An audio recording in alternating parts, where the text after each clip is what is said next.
that are critical to fueling and or building a modern economy. You talk about China playing by a different set of rules, and they do the ones that we think of as traditional rules. But and I appreciated your comments to Senator Ricketts about China and even the definition of them as a developing nation. I think it's a big problem. They can't be allowed to continue to play openly with a different set of rules. In addition to the hidden rules, I oppose China exploiting its status as a, quote, developing nation within international organizations. I think it helps them gain an additional unfair advantage in what you described as this unbalanced relationship. China is not in any way a developing country. You just mentioned they're a rich and powerful country. That's not a developing country. It's the second largest economy in the world. Clearly has the financial resources and access to capital to meet its own needs. So I think we need to end China's preferential treatment and hold it accountable on the global stage. I mean, we see it in the World Bank. We see it in other locations. Are there things that we can do and you can do as Secretary of State to try to eliminate this unfair advantage that they have? And it's an open unfair advantage. Yeah, absolutely. I think we need to, first of all, and I mentioned this in my opening statement, we have to acknowledge that many of the global institutions that were created not just in the post-war era, but the post-Cold War era have been weaponized against us. And I can use a number of examples. The first is, you think about the Security Council of the United Nations, which was created ostensibly for the purpose of preventing global conflict. Sadly, two of the greatest drivers of instability in the world today hold a veto vote at the Security Council. It's basically rendered the Security Council almost irrelevant.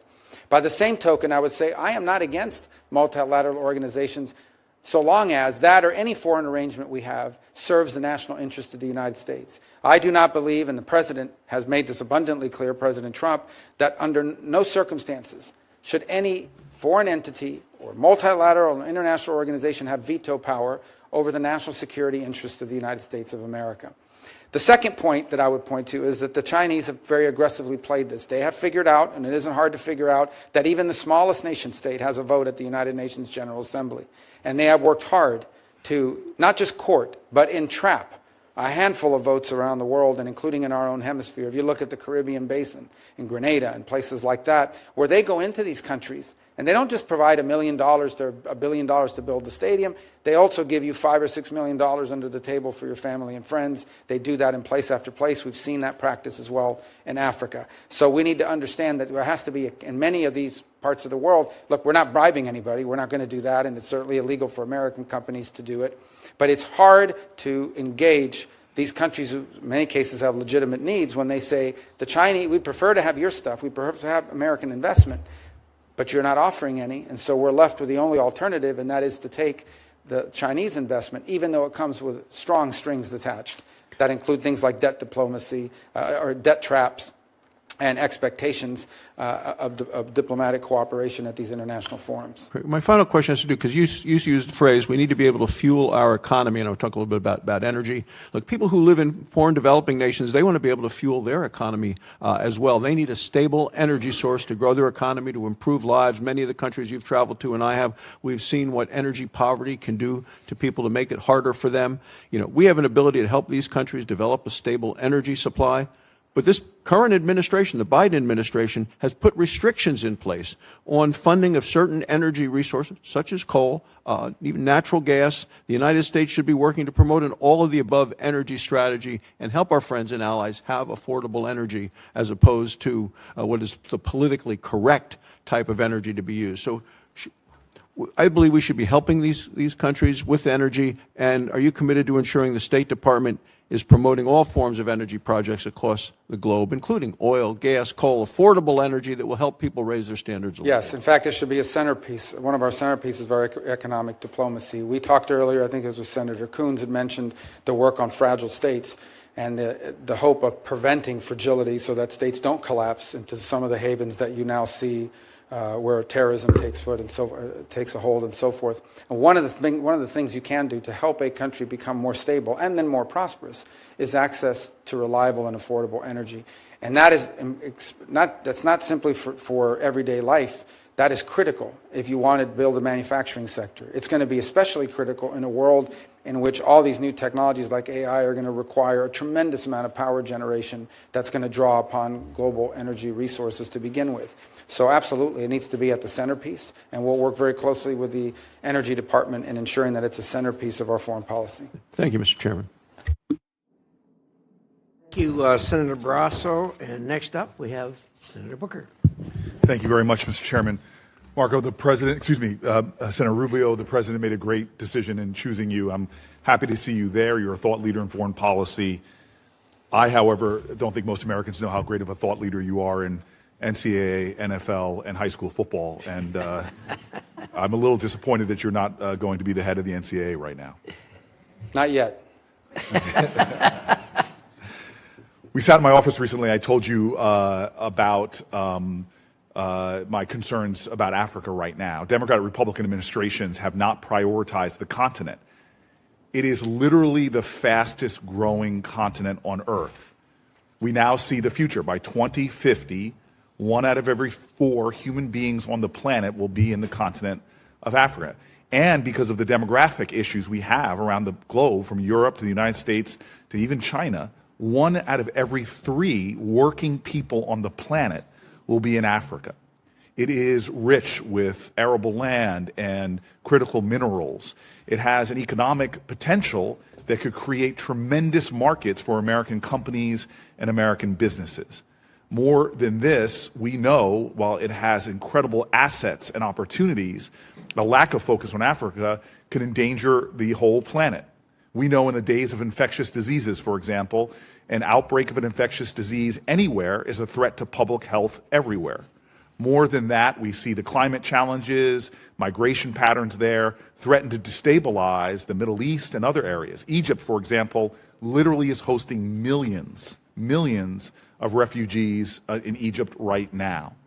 Now, my frustrations in my 12 years here is that we as a nation have not really prioritized it. We do not have ambassadors in some countries where China and Russia, who understand the African opportunities, are investing heavily.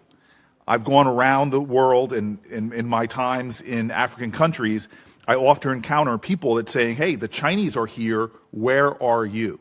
And it's not just ambassadorial placements. Other critical positions in embassies just aren't being filled. And therefore, we're being outplayed by the Chinese and the Russians. African countries and leaders have told me time and time again, we prefer you. We'd rather deal with you. We'd rather work with you. And we can see by legal immigration patterns that their people would rather our way of life than the Chinese or the Russians. But we are simply being outplayed in ways that we can counter if we had a real focus and a real strategy for engaging Africa. And the impact of U.S. engagement is real. And the backbone of our diplomacy is that diplomat abroad, is that Secretary of State on down, people saying this is a priority. I said this to you in our office, and I want to make it plain now that we are at a point in this country that what we do in the Senate and in the White House and in the State Department are planting seeds for the future. We could reap a tremendous harvest in 10, 20 years, prioritizing and emphasizing our work in Africa. And not to do so undermines the 3 points that you said at the beginning that I agree. Our foreign policy should be guided by what makes us safe, strong, and prosperous. And the future, in so many ways, is Africa. Could you just talk to me a little bit about how you are prioritizing it, how you understand the critical opportunities and the dangers of not engaging at a higher level than either the Biden administration, Trump administration, Clinton administration, Bush administration have done? Yeah, and I'll preface it by saying that obviously I'm not been confirmed yet. The president's not in office yet. There will be a national security strategy that will frame much of what we do in foreign policy. So what I'm going to share with you basically here today is, as someone who will be at that table, some of the impressions that I would share with regards to our historic involvement in Africa and also some of our challenges moving forward. So the first, and you've already highlighted all the things about the growth that's going to happen. They'll double in population between now and 2020, 35 or what have you. So it's extraordinary. That isn't just an interesting number. That's also markets. Those are also consumers. Those are also places that I think provide an extraordinary opportunity, properly positioned, for America to become more prosperous. Literally, more people that can afford to buy the things Americans provide, both in services and goods, and vice versa. So I think there's an extraordinary opportunity.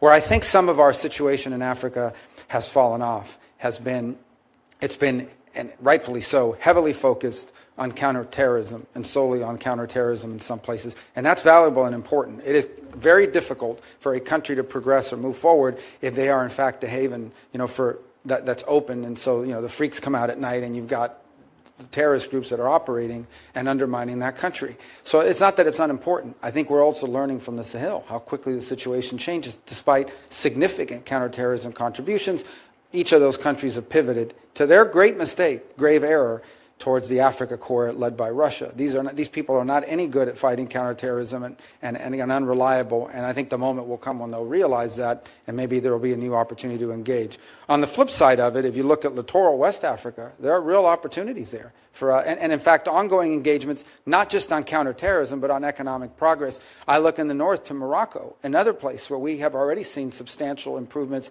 because of the accords, but also because phase 2 of that relationship that continues to build. You also talk about one thing that I don't think has been talked about enough, and I think we hear the term as a 19th century term. The impact that malaria has is not simply a health crisis or humanitarian crisis. It has deep economic crisis, deep economic implications. It pulls kids out of school for long periods of time and not end their lives. It literally sets people and communities back. Humans and people are the greatest resource of any country.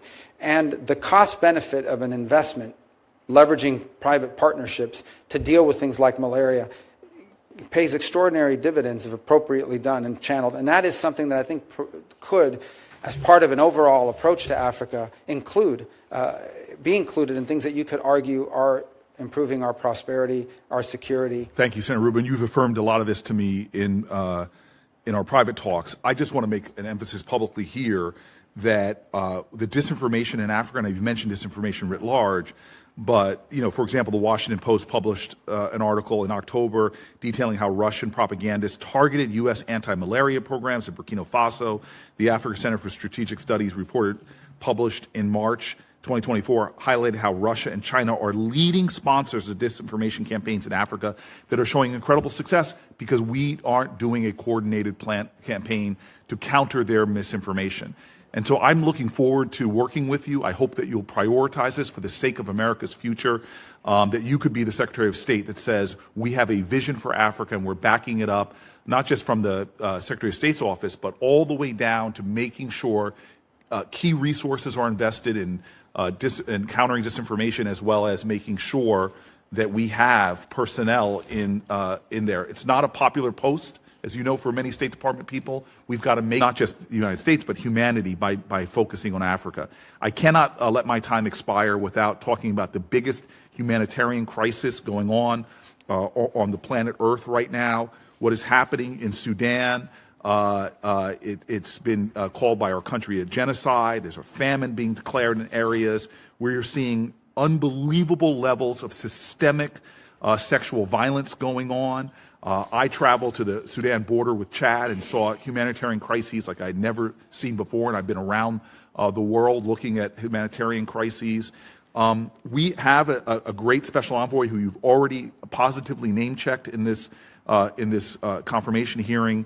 It is so important and vital that work continue and that we work for diplomatic solutions. There are a lot of our allies who've been implicated in fueling this crisis. This is an opportunity to end this crisis by diplomacy, to bring about one of the most important peace processes there are. And I'm hoping that you and incoming President Trump will prioritize that. Yeah, in an era in which the term genocide has been misappropriated to almost a global slander, an international slander, this is a real genocide. By its very definition, this is a real genocide. This is the ethnic targeting of specific groups for extermination, for elimination, by groups, by the way, that are being funded by nations that we have alliances and partnerships with in other parts of the world. And we should express that clearly. I think in part of our engagement with the UAE, and it'll have to be a pragmatic engagement. I mean, they're important players in what we hope to resolve in the Middle East. And I think as part of that engagement, we also need to raise the fact that they are openly supporting an entity that is carrying out a genocide. And I think for those who are interested in going out and actually protesting a real genocide, this to be the one, and I just don't see it. I don't see people mentioning it. It is morally reprehensible that this crisis gets virtually no attention in our country, especially because of the role we should be playing. And my time is over, but I want to say this, no need to respond. But the other place on the planet that gets no attention, that we are responsible for in our hemisphere is the crisis in Haiti as well. Correct. I know that you know this intimately, and again, I just want to keep calling out these moral omissions of our country, often at least in the press, of an inability to focus our compassion, empathy, and understanding of our interwoven destinies with places like Africa and places like Haiti. Thank you, Senator. Thank you, Senator Booker, for that. Those are things that needed to be said.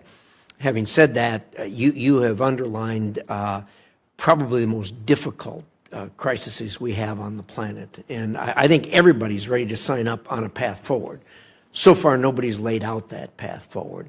And you're right. We have an obligation to at least try to design a path forward. And when that happens, I have no doubt that we'll pull together Republicans and Democrats and as Americans to do something about this. But I'll tell you, the identifying who are the people there that are the good guys that you can partner with is very, very difficult, as you know. Thank you. Thank you, Senator Rubio, for your comments in that regard. We will move now to Senator Paul. Senator Rubio, congratulations on your nomination. One of the questions that I've asked over time to secretaries of state as well as ambassadors and others from the State Department is, can you name for me instances where sanctions have changed behavior for the better? Now, I'm not going to ask you that question now. I'm going to wait till you come back to ask you. There's a preview of what I'll ask you the next time.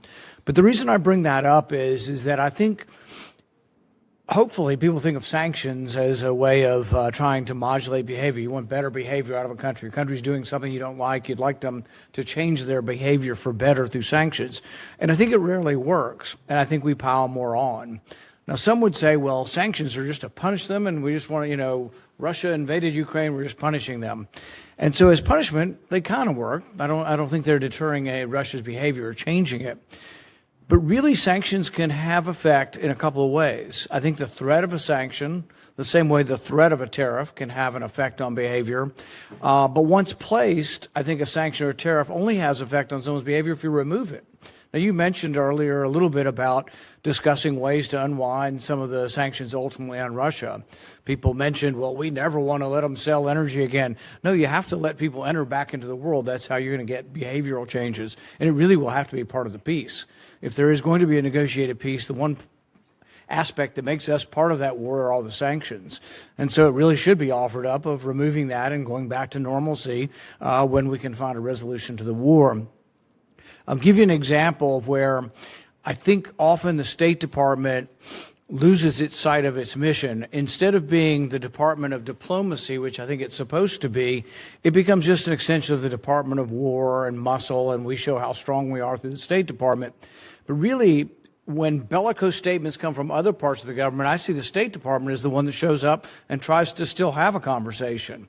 In the past, I think because of remarks, you had been banned from travel to China. The ambassador that's been nominated also has had statements that make us question whether or not he'll be received in China if he becomes the ambassador to China. When Blinken and Yellen went to China recently, they decided, and I'm not arguing with the goal was to get China not to sell dual-use parts to Russia to use in the war against Ukraine. A noble goal. I share the goal. But they got to China and they shamed them in public and called them names and told them they're terrible people and they should quit doing it. I would argue that there's another way to try to get behavioral changes. I would argue that the opposite of sanctions is trade. And so we have a lot of sanctions on China. If I'd been the one going to China with a mission, I would have said to China very quietly, we may not be able to undo everything, but perhaps we could undo one bit of sanctions that will enhance your economy by X amount if you'll agree to quit selling dual-use parts to Russia. And I think that's just it's a different look on things, and I don't think we're getting it very often. I guess my hope is that you will think about a different way of doing business other than just saying, let's sanction everybody and let's call people names we don't like, because I don't think it helps. I think it actually makes the situation worse. And that doesn't mean we curl up in a ball and just say, do whatever you want, but there has to be some give and take. There has to be something we take back. And so I guess my general question to you would be, we know a lot about the stick, we know about sanctions and this and that. Do you see any possibility of any carrot with China to make relations better with China? Well, let me first say, indeed, I've been strongly worded in my views of China. Let me just point out they've said mean things about me, too. And I'm not sure that they're fans of mine in that regard here. My role now as the Secretary of State is to lead the diplomatic wing of the country, and that will involve engaging them. The fact of the matter is, in a mature and prudent conversation, and I would expect that they, at the end of the day, are also mature and prudent practitioners of foreign policy. They've got 1 billion people and nuclear weapons and a large economy. We have 400 million people, the largest economy in the world in nuclear weapons, and it is in their interest, our interest, and the interest of the world for two great powers to be able to communicate. In fact, despite everything I have said, I have consistently throughout my career said that it is that geopolitical balance between our countries, or imbalance, developing imbalance, that is the greatest risk to global security and prosperity, because that could quickly trigger not just a trade and economic conflict, but an armed one, which could be catastrophic. Never in the history of mankind have two powers like the United States and China ever faced off in a global conflict. The line is this: yes, we are going to have to deal with China. They're too big and too important in the world, and they're going to have to deal with us. And my goal is that it is dealt with in a way that furthers our national interest. What cannot continue to happen is that China continues to assume all of the benefits of the international system and none of its obligations, all the benefits of global trade and commerce and none of its obligations. Your point on sanctions are important. I think that one of the things that's happened over time is we have adopted this view that we're going to be involved in less armed conflicts, which I think is a positive, generally speaking, right? Most people would agree. The only other alternative left in the toolbox then is economic sanctions. And while I do think that you can question whether it has an impact over changing the behavior of a country, it can achieve two things. The first is it can deny a nation state the resources they could use to fund more of that activity. Let there be no doubt. If the Iranian regime had more money because of no sanctions, they would have spent more money on Hezbollah and Hamas and their missile program and the Houthis and others. So I do think there is value in that regard. And the second is, to be frank, leverage. When you sit down at a table, let's say we talk about Ukraine and the need to end that conflict, when you get and sit at the table, and the United States is involved in those conversations, hopefully, to reach a peaceful settlement of that conflict, you're going to have to give, not just get. And sanctions and the release of sanctions could be a part of that, assuming that the conditions are appropriate. So I do think sanctions also have a role to play in that regard. But I would not diminish the part about denying resources for governments and countries to carry out nefarious denying them the ability to have the resources to carry out these nefarious activities. I think you're right, and the point is probably valid with regard to Iran. Probably not so much with China. I don't think we've denied China resources, and I think their resources extend beyond what we can do. I think our sanctions are more, prodding them, but not really damaging their economic prospects. With regard to the concept of diplomacy and how we make things better or attempt to make things better, I think if we have absolutes, we tend to not understand really the way diplomacy has to work, because it is about engagement, it's about hearing the other side. It's not about accepting their position, but it's about at least knowing what the position of the other side is. With regard to NATO and Ukraine, to a person, the State Department under the previous administration is adamant, and so are many Republicans, that there is absolutely no way we will ever say that Ukraine could be a neutral country. That absolutely they will be, and it is our absolute prerogative to invite anybody we want to into NATO. Well, we can say that, and we have the ability to do that, but there are consequences to that. And one of the consequences is that, at least from the Russian perspective, they see that as one of the reasons why the war has developed there.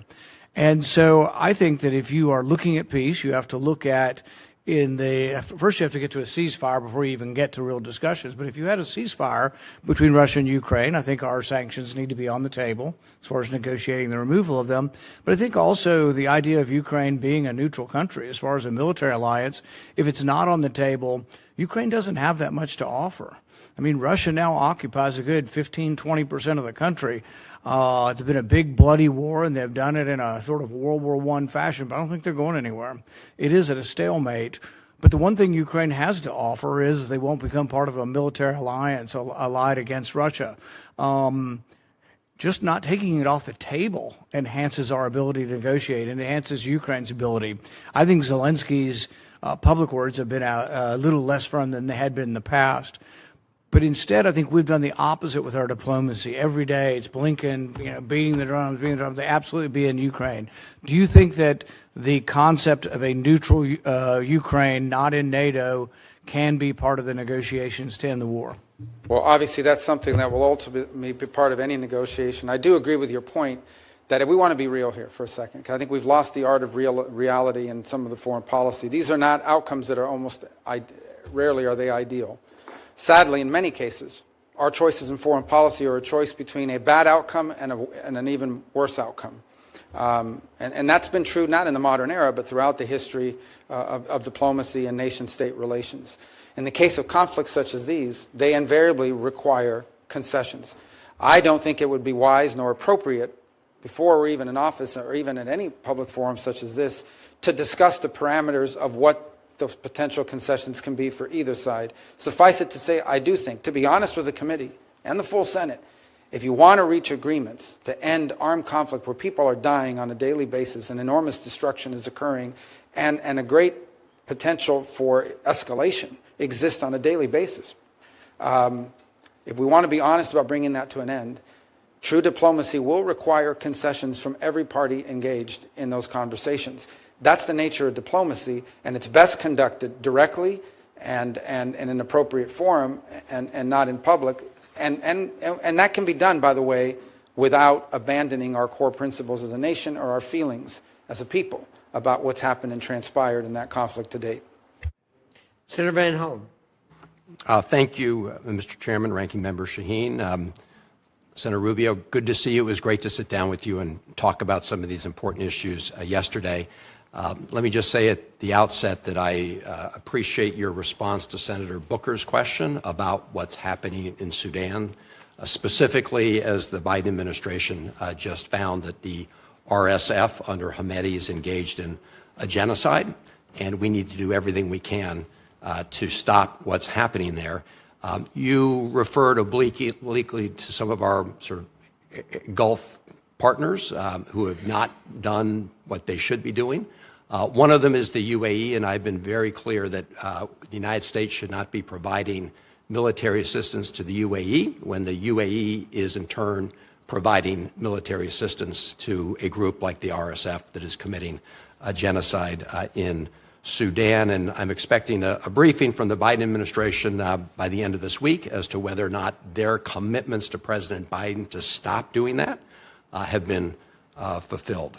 I want to pick up on a couple of the issues we discussed yesterday. One, as you know, Senator Sullivan and I are the co-chairs of the Bipartisan Foreign Service Caucus. We've passed a number of pieces of legislation through the United States Congress, most recently the Foreign Service Families Act. As you know, and we discussed yesterday, you know the importance of supporting the men and women at the State Department, including the Foreign Service, and I appreciate your willingness to work with us in the caucus to continue to make sure that they have what they need to do their jobs effectively. We also discussed the ongoing war in Ukraine and the importance of supporting the Ukrainian people against Putin's aggression, and I just want to say for the record, I support and endorse everything that Senator Shaheen said on that score, so I don't have to go into great detail. I will say that we know that what happens in Ukraine does not stay in Ukraine. And it's not just me saying that. That is what we've heard repeatedly from leaders in Japan, leaders in South Korea, and other partners of ours in the Indo-Pacific region. So I hope that we will continue to focus on that, because what we do know is that President Xi has one eye on what's happening in Ukraine and another eye on what's happening in Taiwan and measuring everybody's response. Like you, and we've worked on a bipartisan basis to try to make sure that we meet the challenge of China. Lots of important pieces of legislation that have passed, but none yet to really rise to meeting those challenges. I do support the Biden administration's ongoing efforts to restrict the flow of very high-end technologies, the highest-end chips, to China that can be used in their military. We're going to have to work successfully with our allies to do that, just like the Trump administration back in the day worked on the Huawei issue. So my view is that we need to expand that effort. We also discussed the volatile situation in the Middle East.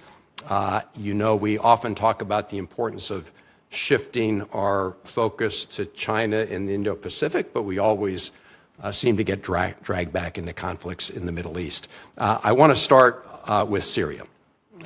Good riddance to the murderous Assad regime. Obviously, we have a stake in what comes next in Syria, given the fact it's a very volatile part of the world.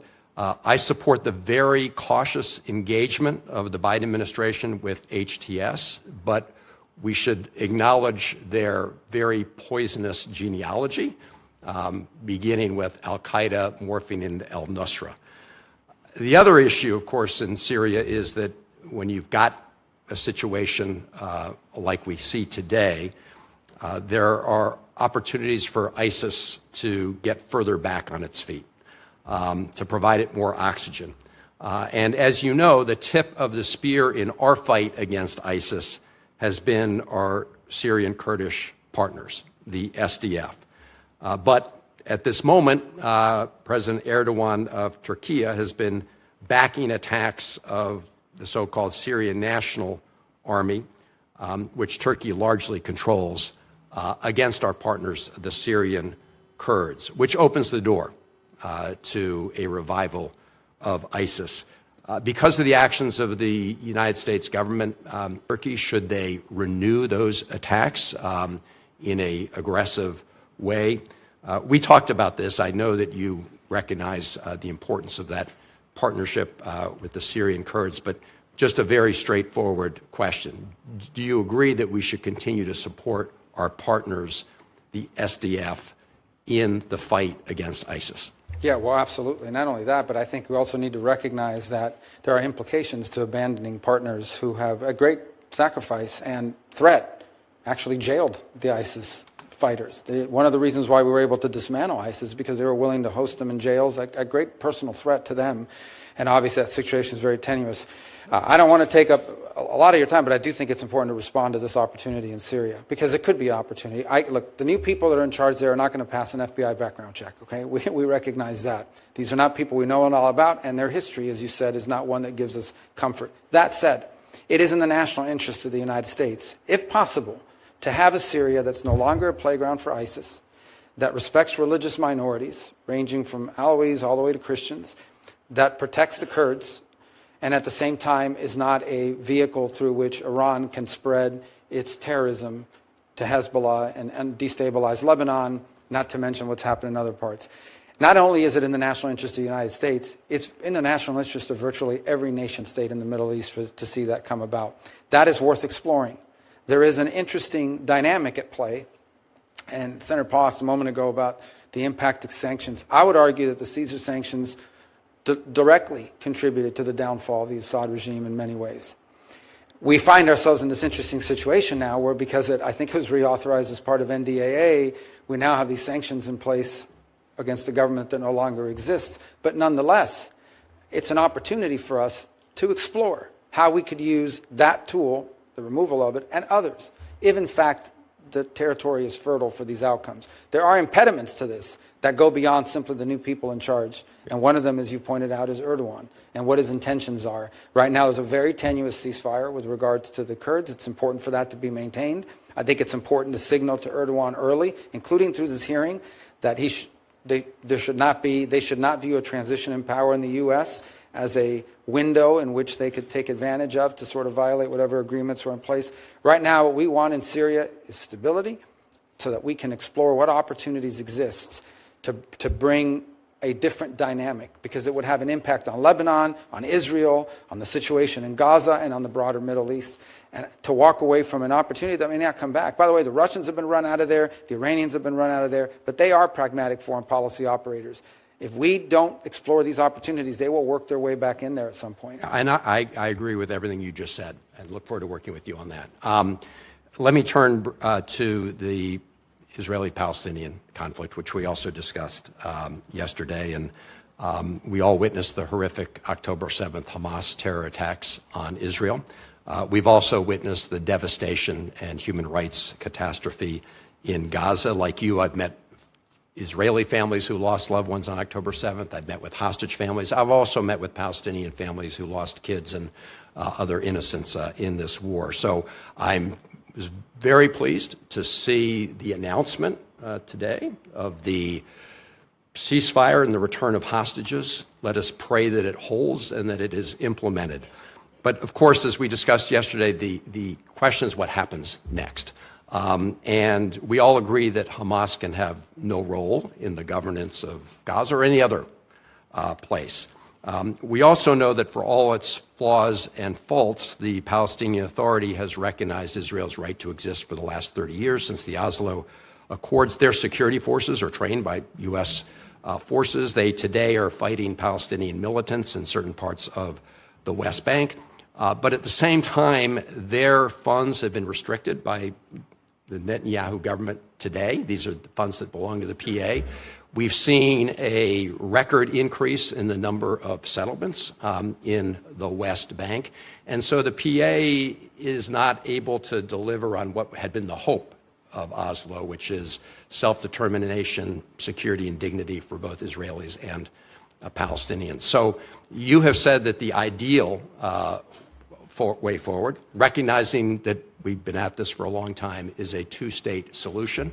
There are members of the Netanyahu government that today want to annex all of the West Bank. So my question is, do you agree that annexation would be contrary to peace and security in the Middle East? And what is your vision going forward? First, let me say that, yeah, the idea would be that there not be conflict and the people could live side by side with one another without being in conflict and the ability to pursue prosperity. Sadly and unfortunately, the conditions for that to exist have not been in place for some substantial period of time. I point to you as an example, back in 2020, the Trump administration offered $58 billion, or about $50 billion, or $58 billion, to $58 to $50 billion in investment to the Palestinians, and that included, I believe, 28 or 29 billion specifically for Gaza, and it was rejected. That offer was made back in January of 2020, and then it pivoted over as a result of that rejection to what we now know as the Abraham Accords. Second, I would say that Israel is a small nation who at its narrowest point is 9 miles wide. It has been historically surrounded by enemies that seek their destruction. Hezbollah to the north, Hamas to the west, Iran further north with nuclear weapons, constantly. In fact, I would argue that if Israel had not been firm and strong in its response in this endeavor, most recently, they may very well have faced an existential threat, as they continue to in many ways. Now, here's the good news, and it's not just about the ceasefire today, although that's very important. The good news is that potentially we have had a dynamic shift in the region that has an historic opportunity, if appropriately structured and pursued, that changes the dynamics of what might be possible. And that, we've discussed Syria, we've discussed events in Lebanon quite a bit as well, the degrading of the Iranian capability, which I hope will continue, and hopefully the ability to reach some agreement between Israel and Saudi Arabia on normalization and being able to engage both for their mutual security and also economic prosperity. The real open question for the Palestinians is who will govern? Who will govern in Gaza in the short term, and who will ultimately govern? Will it be the Palestinian Authority or some other entity? Because it has to be someone. That was the initial goal for Gaza when the Israelis withdrew from there, and they turned it over. And they turned it over with greenhouses, and they turned it over with all kinds of economic development. Hamas won an election. They took over, and they destroyed the place and built tunnels for terrorists to operate from. So the key is not simply governance. It's who will govern. You can't turn it over to people who seek your destruction. And so I do think this is a very complex issue, and I think that's understating it. We all recognize it. But I also believe that we should not underestimate the potential opportunities that now exist. And it'll take some time to fully understand what those are, that perhaps, because you cannot coexist with armed elements at your border who seek your destruction and evisceration as a state. You just can't. No nation on it. We wouldn't tolerate it, and they can't either. And it begins with having that level of security, and if they do, then I think there are opportunities that will come about as a result of it. Those opportunities historically have not existed in recent times. Perhaps we're living in an era where that will be, the likelihood of it is higher because of recent events, unexpected events in Syria and Lebanon and other places. Scott. Thank you, Chairman. So I was in Miami, or Hialeah on Monday, And when there's a video where you were recognizing Elena Garcia and Dario Fernandez and Tomas Regalado, everybody applauded. They're so excited about your being the Secretary of State. Your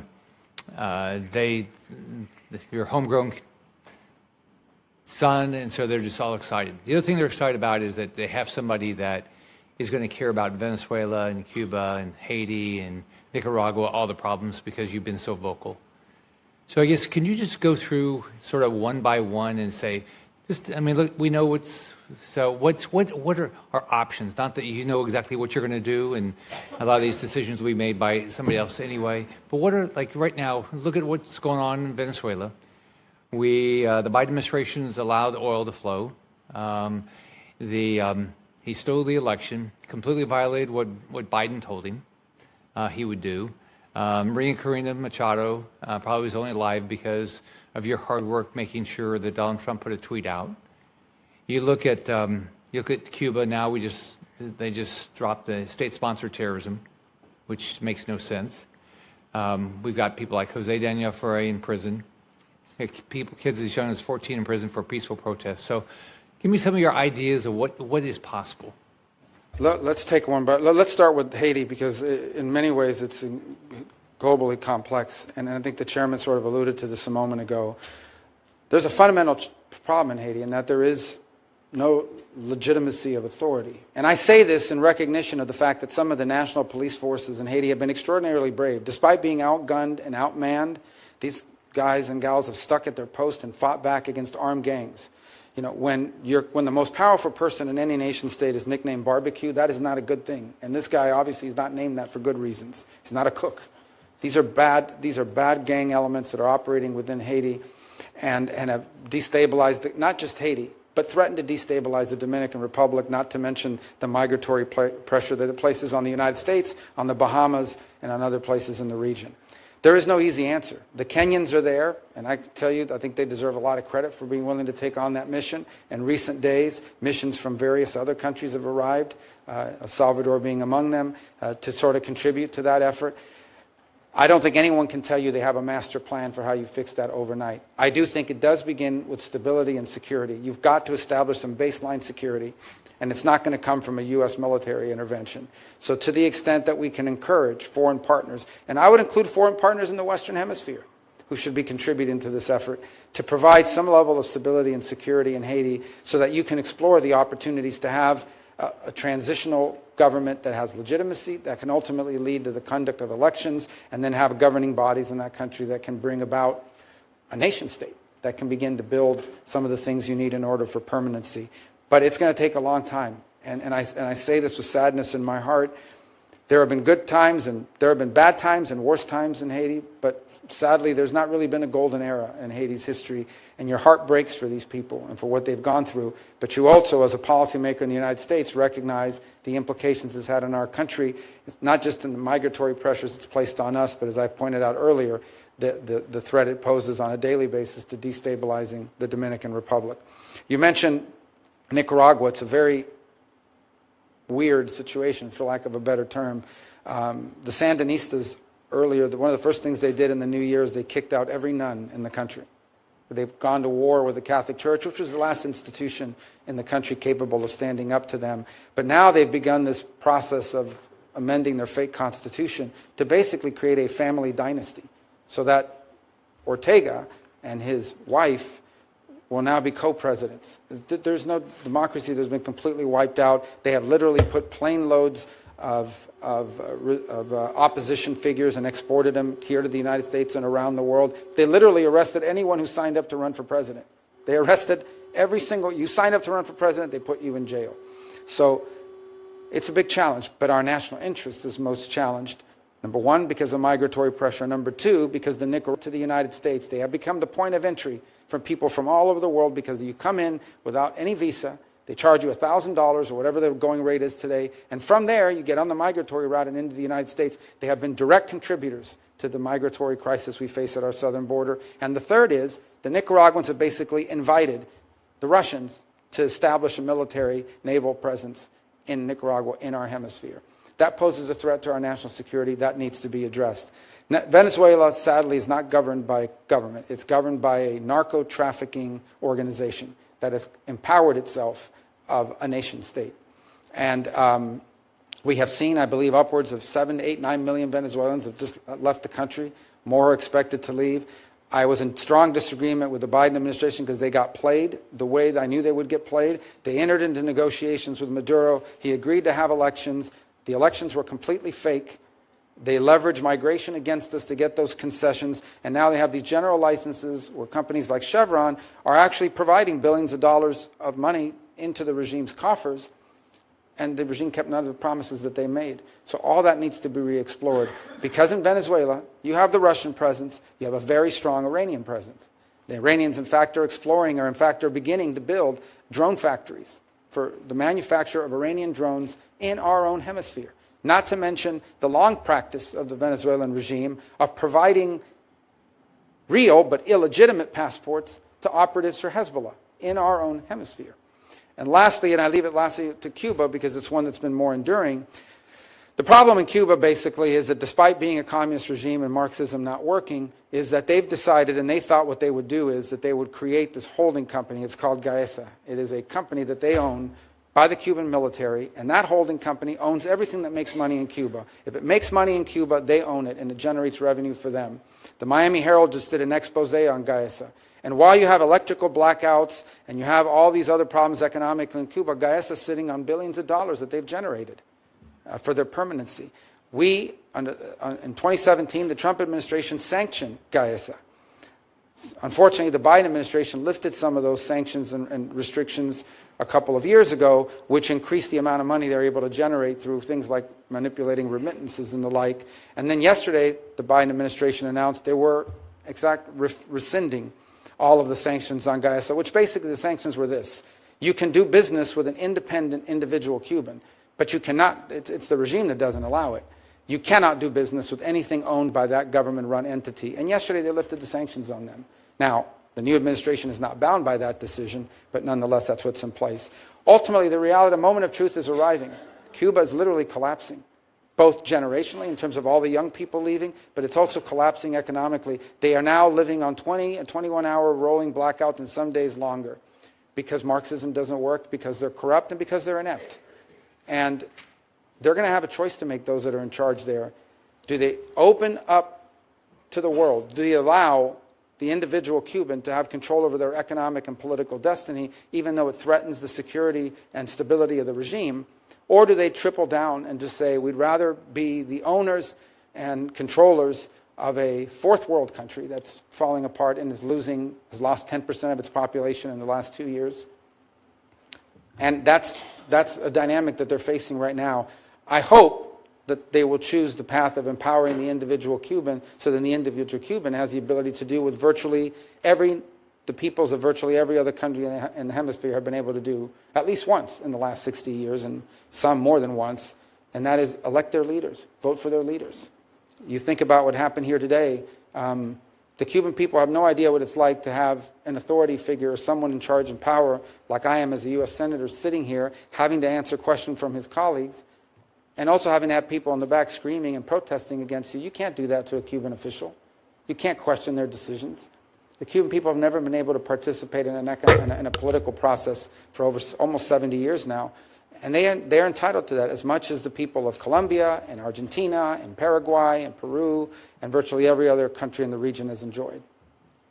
So let's assume you have this job, you're confirmed, you have the job for 4 years. What would your definition of success be? With regards to generally? Your job. You're just... The alignment of our foreign policy to our national interest has been defined the security, prosperity of the American people. And that's, and by the way, I would define that as success for the country. What I would define as success for the State Department is not just that alignment, but making the State Department highly relevant again. Sadly, and I think I've shared this with you in some of our meetings with many of my colleagues, what has happened over the last 20 years under multiple administrations is the influence of the State Department has declined at the expense of other agencies and also at the expense of national security councils, because it takes so long for the State Department to take action. And so increasingly you stop getting invited to the meetings, and they stop putting you in charge of things because it takes too long to get a result.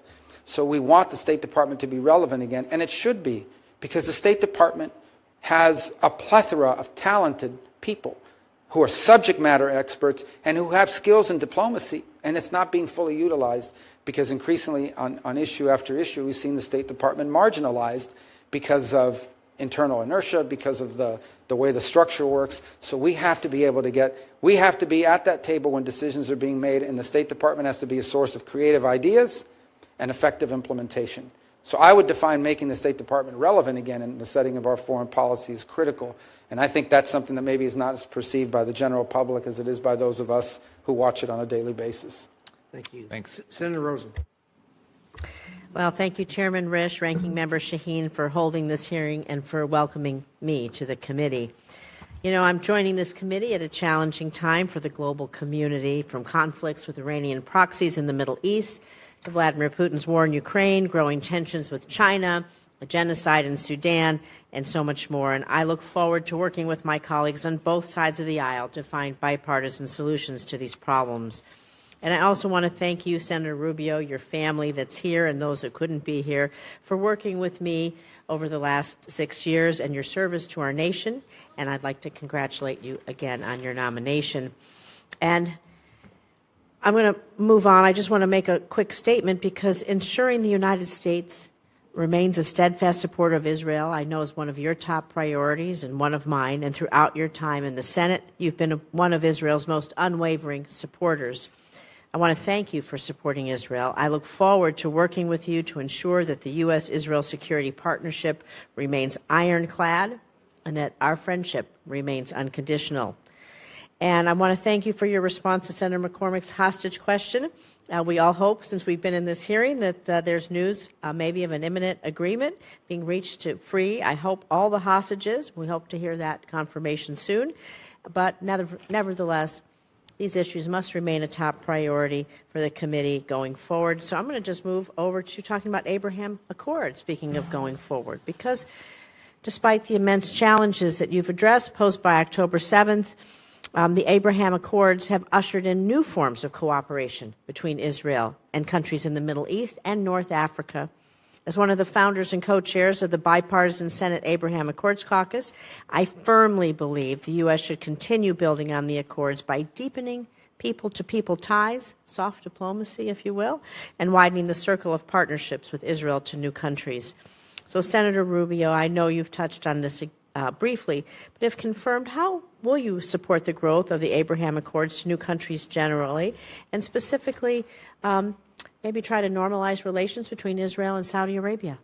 Well, thank you. I think those are important points. A couple things that have come up here as a result of this. The first is, and I point this again because we just don't know, it's a new development, but I think we should not underestimate or understate the potential historic opportunities that exist right now with what's happened very unexpectedly for most in Syria, what's happened in Lebanon, the weakening of Iran and of its Shia crescent of destabilization in the region. These are extraordinary opportunities that I think lend themselves to an era of diminishing insecurity, not total the elimination of it, but enough security that it opens the door for agreement on other topics. Critical to that is the potential of a Saudi normalization with Israel.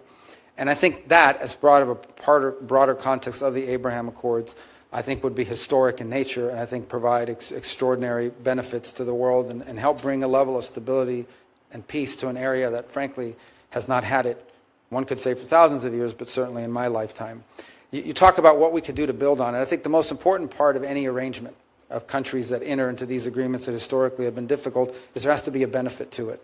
They have to perceive that there's a benefit to it, particularly among themselves. Like, what is the benefit to a country? What benefits will Saudi Arabia derive from being in recognition of Israel and vice versa? And I could think of a variety of things, whether it's advances in what their investments in high tech, and how Saudi Arabia wants to diversify its own economy, the ability of cross investments, and also, frankly, of security. because for the foreseeable future, I think most anticipate that there will be a mutual threat from Tehran. It may not be openly stated as a military alliance, but it's certainly a security, certainly one that I think they both have a mutual interest in, and which I think the U.S. could be a very strong partner in providing those assurances as well. So I do think there's a real opportunity to expand it, and it won't be without irritants. There's no doubt about it. There won't be without irritants. That we're still going to have some issues with UAE or Saudi Arabia, but we also have to be pragmatic enough to understand what an enormous achievement it would be if, in fact, not just you get a ceasefire, but you actually, that leads to the opening, the opportunity of a Saudi-Israeli partnership and joint recognition. What that would mean to the region is historic.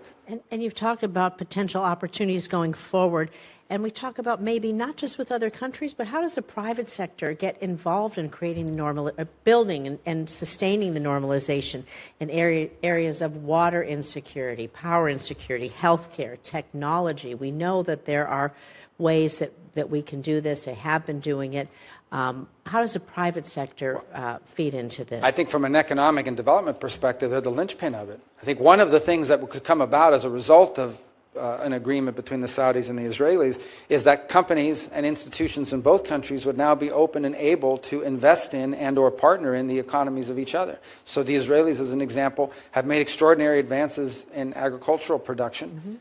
Because of geographic constraints. They've had to be incredibly creative and nonetheless have been able to, and I think the Saudis would benefit from that greatly. Likewise, I think that we know, as a startup nation, that the technological capabilities and advances that the private sector has made in Israel, and that I think would be a great interest to the Saudis in partnership. In reverse is I think some of the energy resources that Saudi Arabia could provide, some of the financing for projects that they work together on.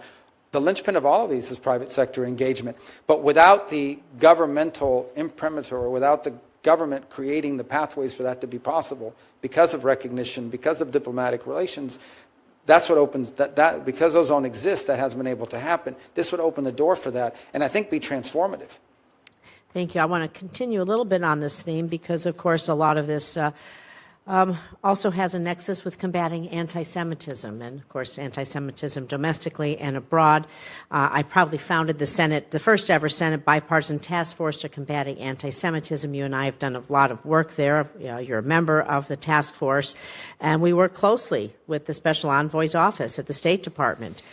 We know that global rates of anti-Semitism, they are skyrocketing. It's critical the White House ensures the Special Envoy and their office is sufficiently staffed, supported, and resourced. So I know we've talked about this in our meeting, and of course, like I said, we worked on this before.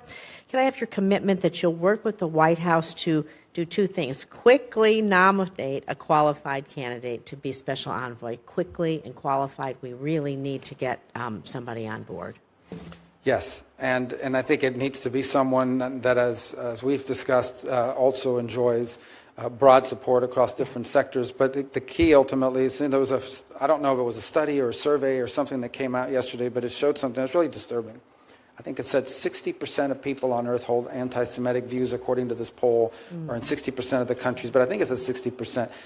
Look, unfortunately, bigotry and hatred has been a part of human nature from the very beginning, but anti-Semitism is a unique danger. The suffering that it inflicted on the world historically, but in the last century, is unimaginable and can never be allowed to be repeated. And it's something that we should make sure we're constantly speaking out against and identifying for what it is.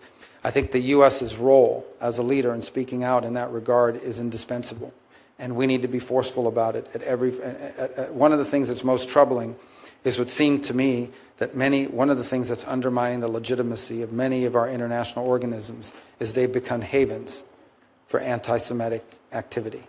That oftentimes is disguised as anti-Israel, but I believe is frankly anti-Semitic. And of course, we've seen incidents of that in the United States as well. We cannot ignore what anti-Semitism has cost humanity in the past, because if that lesson is forgotten, it will very quickly repeat itself potentially in every region on the planet.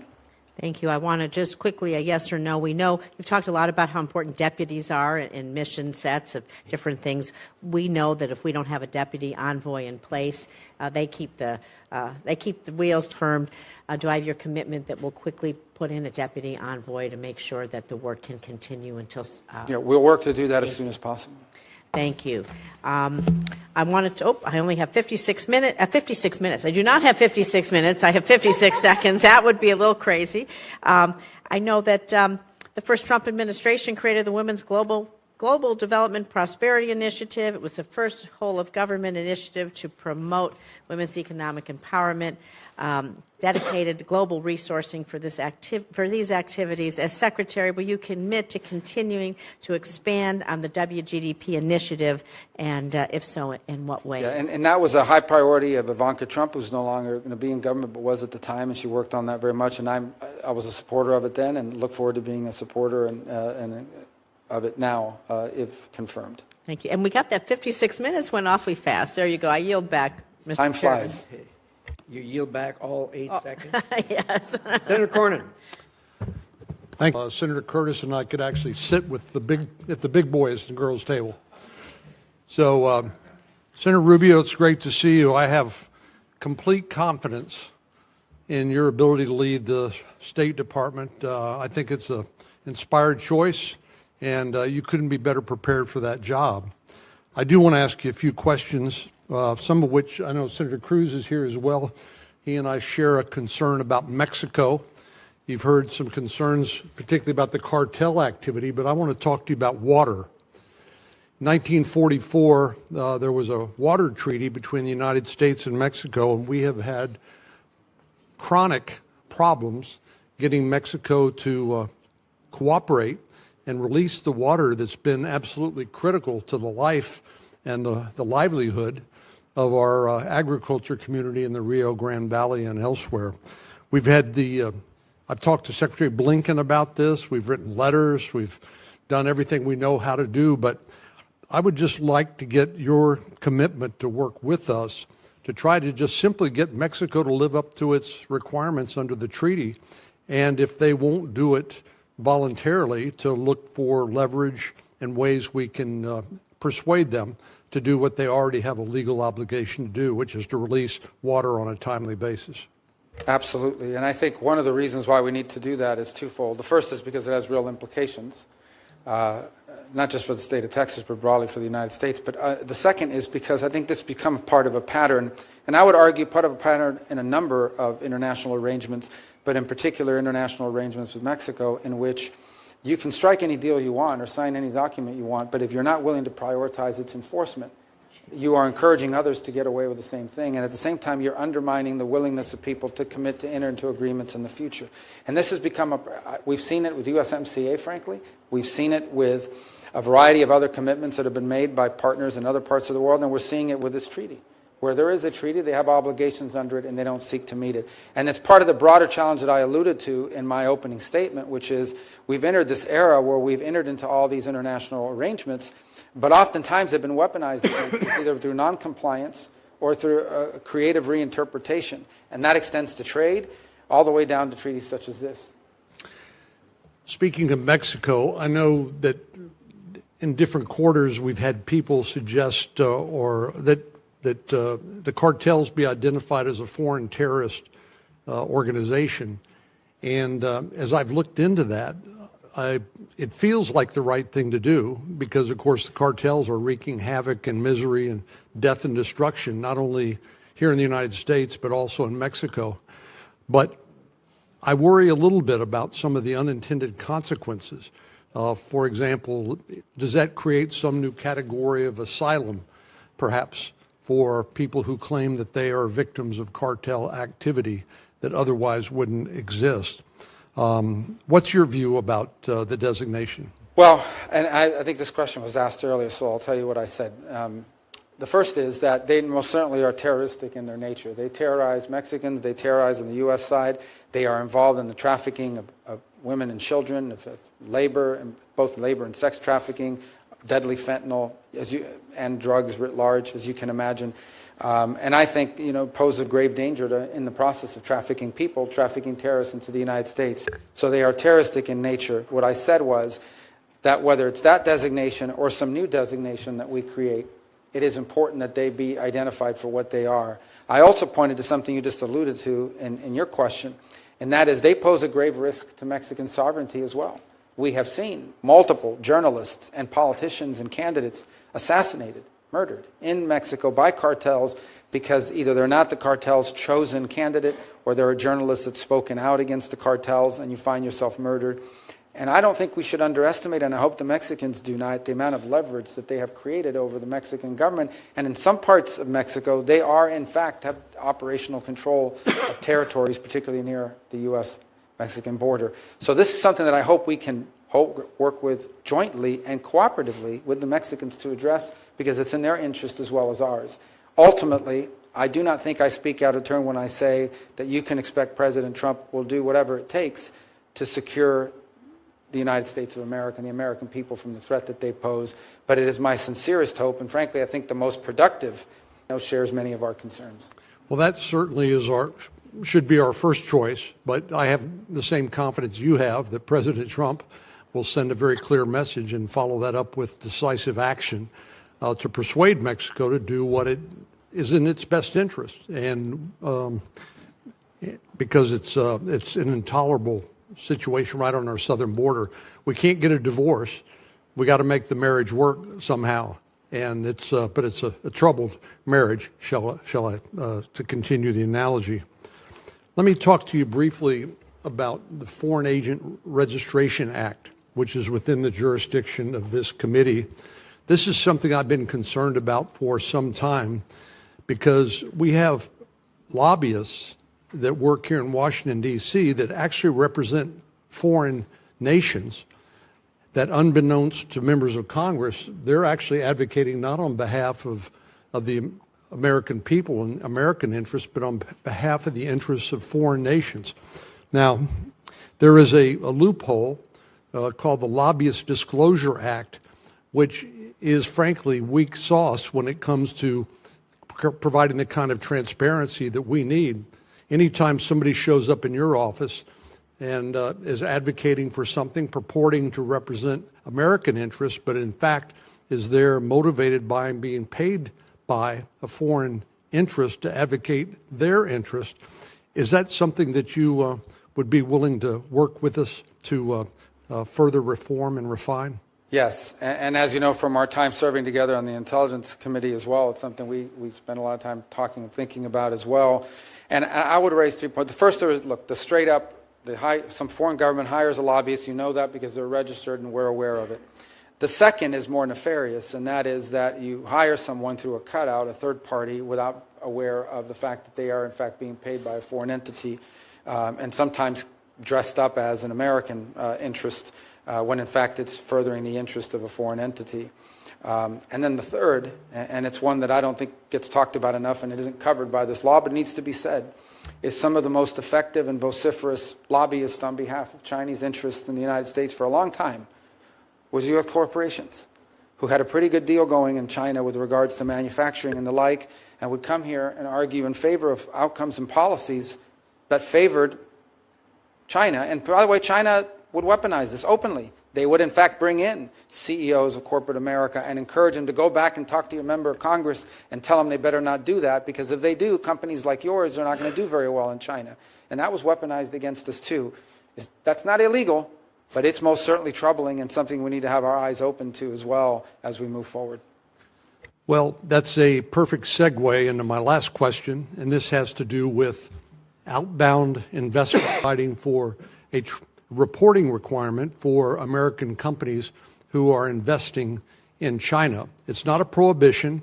It's merely a disclosure requirement, because the unique circumstances that you're well aware of that China provides. There is no division between civilians or the private sector and government. Under Chinese law, the private sector, so-called private sector, is required to share any and all information that might be of use to the People's Liberation Army or to the Chinese intelligence intelligence agencies. And it is not a stretch to say that due to the tactics of people like, or strategies really, of people like Deng Xiaoping, who said, hide your motives and bide your time, we've seen massive U.S. investment in China, which has not only helped them rebuild their economy, which is fine, but more ominously rearm their military, modernize their military so that they become a threat not only to their neighbors in the region, but to world peace. We can all imagine a nightmare in which China decides to take Taiwan, which President Xi said he's committed to do. So I think it just makes sense for us to have more transparency so that as policymakers, we can then figure out what is the right policy. I could care less whether American companies want to build more Burger Kings or Starbucks in China, but I do care if American companies are investing in dual-purpose technology or in ways that would undermine the national security of the United States. Do you share that concern? Absolutely. And in fact, I shared it beyond just simply what you've discussed. This was a few years ago when the Thrift Savings Plan, the retirement, 401k basically for federal workers, was investing in funds that are going directly to Chinese military use. So you think about it, there were people serving in the armed forces of the United States whose retirement funds were being invested in companies that were building the weapons designed to one day blow the ship that they served on, even the Indo-Pacific. And in the case of other private sectors, you're right, every sector is not created equal in terms of the threat they pose to our country. But at a minimum, we should have insight into whether American investment dollars, be they institutional or individual, are going through the funding of activities designed to undermine the United States of America. That's a core national security interest. Thank you, and Godspeed. Senator Kaine. Thank you, Mr. Chair. Ranking Member Shaheen, welcome the opportunity to work with you in this Congress. Senator Rubio, congratulations on your nomination. If you're watching the hearing, you probably notice senators coming in and out, and most people understand why that is, but for those who don't, we have a lot of other hearings, a lot of other responsibilities. We get in a queue and kind of know when our questioning time is coming up. I decided that I would show up, albeit 11 minutes late, and stay because this is so important to the country and to me. But I think for those of you who have watched this hearing that was gavelled in at 10, what you've seen is a nominee who is extremely well prepared. We're used to seeing nominees who know a lot about a couple of things, and sometimes who know very little about virtually everything. But I think you've seen a hearing with a nominee who agree or disagree with the points he's made. He's not talking out of a briefing book. He's not having a thumb through a binder to decide how to answer a particular question. I've always been struck in working with Senator Rubio on this committee since I came to the Senate in January of 2013 that he has a very well-developed sense of the world and a passion and interest in all corners of it.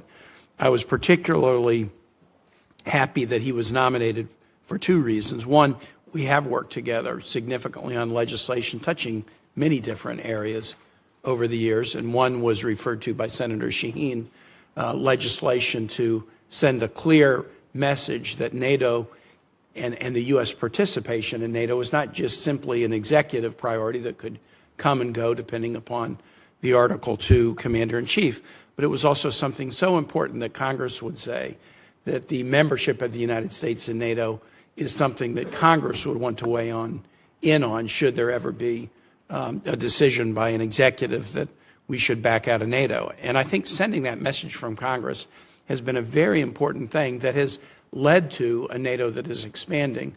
Finland and Sweden, where the polling would have been de minimis 10 years ago for joining NATO, are now in. And I think a strong message from Congress is part of that. Obviously, the fear of Russia is a huge part of it, but a strong message of congressional support is part of it. I'm particularly proud that the Virginia National Guard has now struck a deal under the State Partnership Program where we are partners with the military in Finland, a very capable military. And the first exercises of the Virginia Guard with the Finnish military will start next month. I'm very excited about that.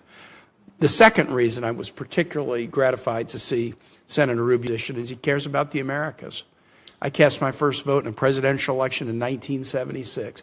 I have not seen a single administration, Democratic or Republican, that has devoted enough attention to the Americas. We devote attention to it in a time of crisis and then move our attention elsewhere. It seems like secretaries of state have often thought that the world only has an east-west axis and not a north-south axis. And Senator Booker addressed that with his questions around the attention that should be paid by the United States to Africa. I feel that very strongly about the Americas.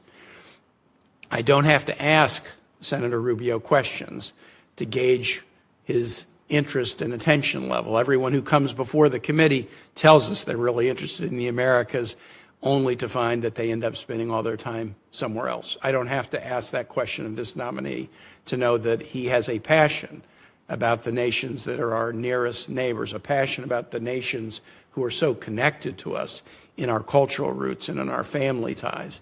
And it is so important, not just because China and other nations are now getting into the area. I don't want to have a new Monroe doctrine that we only care about it to keep Europe out of it. We only care about it to keep China out of it. We ought to be paying attention because we're connected to these nations, and things will go better for us if things go better for them. So to you, Senator Rubio, I'm very, very happy that you're nominated for this position.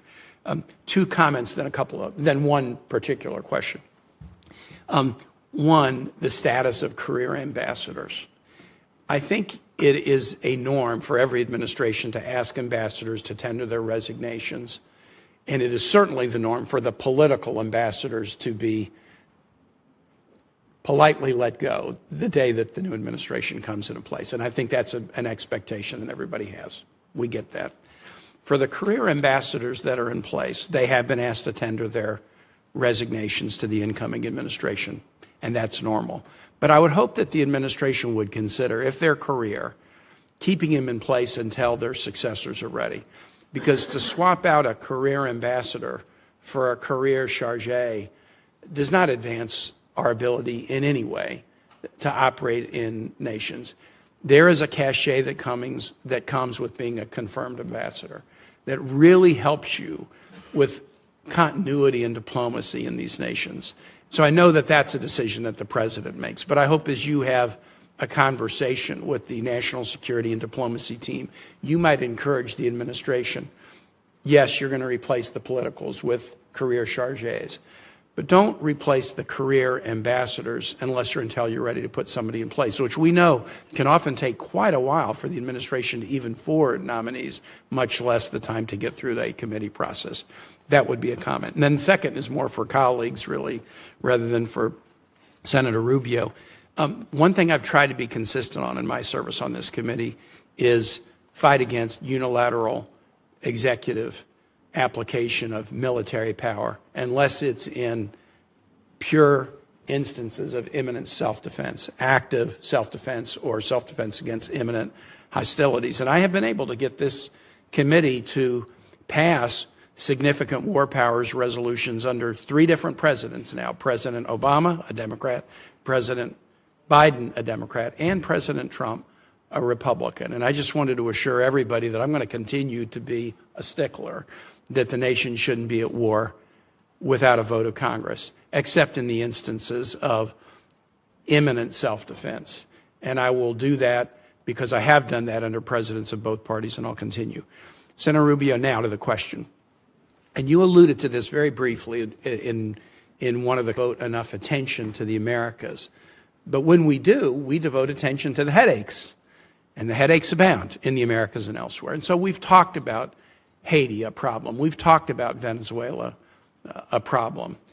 But so often we don't pay attention to lift up, elevate, provide resources to celebrate the nations in the Americas that are doing things right.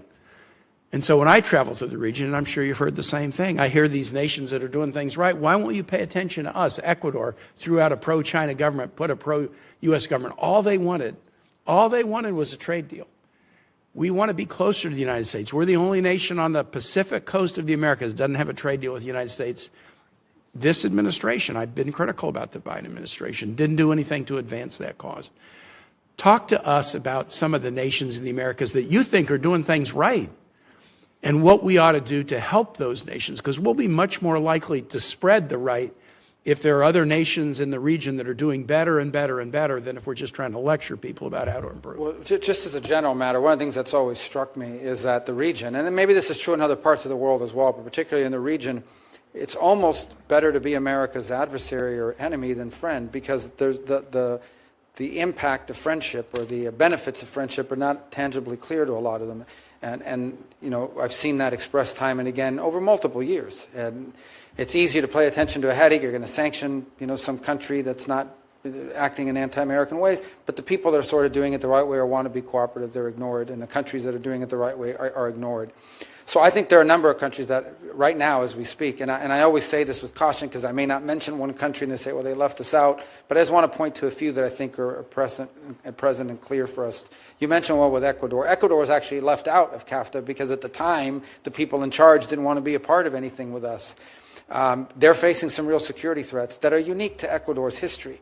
And they're facing these threats because you've got violence and gangs coming over from the Colombian border and then pushing up through Ecuador as a transit country, but they bring with it the turf fights and the gangs, and to the point where last year there was a real threat to the stability of the government, where they took over television stations and things of these armed elements did. And there's a lot we can do, and have done, but can do. Not a lot. We're not talking about a lot of money. We're not even talking about money in many cases, just equipment, to help them at least to restore some sense of stability. The other thing that Ecuador, these are just off topics, but I think they're all relevant. Ecuador faces a very significant challenge with illegal fishing off their coasts by Chinese fishing fleets who violate their territorial waters on an almost daily basis in massive quantities, and it's an ecological crisis as well on top of it. That's a country that can use our help tremendously. I think about the Dominican Republic. People don't talk about the Dominican Republic enough, and they face a real challenge because of Haiti and the instability next door. They were also one of the countries that emerged from COVID the fastest, and not just because of the tourism return quicker there, and they've really been able to do some positive things. I think Argentina, I know people, some have not met the new president of Argentina. This is a serious, well-trained economist. I would not, if you sit down and talk to him for a few minutes, he has real clear ideas about economic development and is doing some really necessary things in terms of restructuring the direction of Argentine economics in a way that I think is very positive. Can I just say to every other nation out there that thinks you're a good guy, he was about to mention you, but my time has expired. But please focus on the good guys, and let's help them do better and better and better and be good examples in the region. Thank you. Thank you. Excellent point, Senator Kane. Excellent point. Senator Curtis, welcome to the committee. Thank you, Mr. Chairman, Ranking Member. It's great to be with you today. Great to be on this committee. Senator Rubio, for the last 7 years, from a distance of about 600 feet, that's what separates the House chamber and the Senate chamber, I've watched and admired your work from a distance. And on a few, but very fortunate times, I've had the chance to actually be wind at your back on some of your work supporting Taiwan and protecting Hong Kong dissidents as we work together on some legislation. Now, in a twist of events, I sit not far from where you once sat, and there's another symbolic 600 feet between us, between the State Department and the Senate. And I'm excited to work with you in your new role. And I would like to continue to be wind at your back on a lot of issues, and none more important to me than China. And if you remember really nothing else about our short interchange today, please know that that's very important to me, and I hope to work with you on what I view the aggression of China, and in many ways their global push for military and economic supremacy, I think, is a threat in many ways. China is imposing it's what they call China One principle on the world, which is very different than you know from our China policy.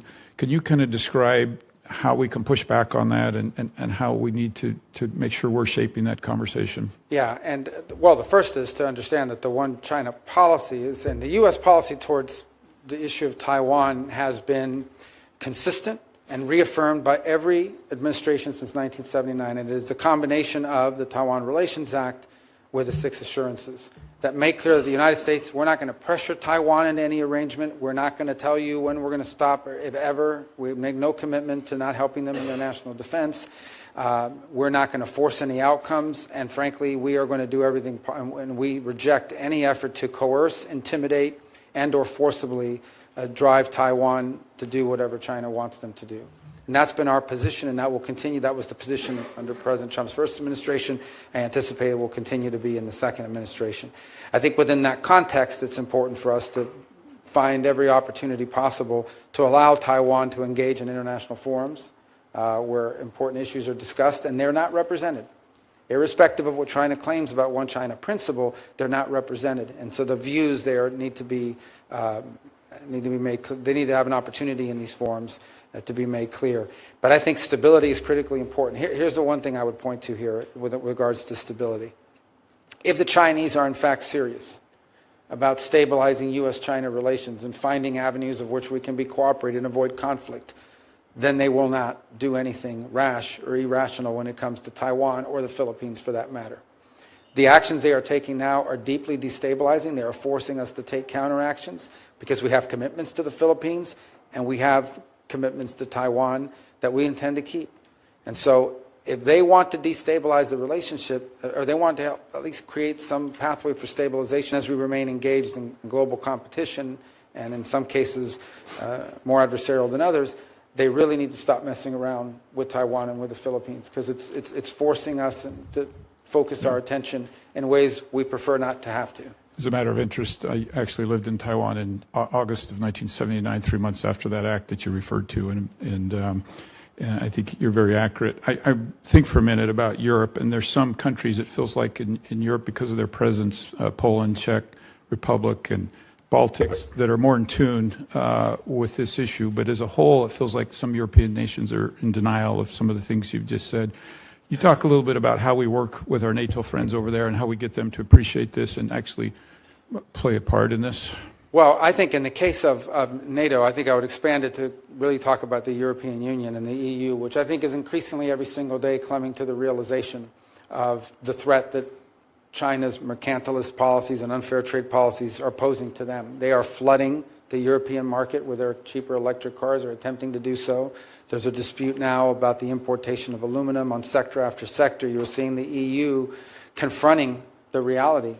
By the same token, you know, they're like many countries around the world, including ours to some extent, there's a quandary involved. There is an intermeshing economic relations that you can't just walk away from, but you also recognize the long-term threat that Chinese practices are having on your economic lives. And so I think that's an area in which the Europeans are, some more than others, are increasingly aware and willing to be more forceful. Italy has been willing to lean into it more than perhaps some other countries in the region.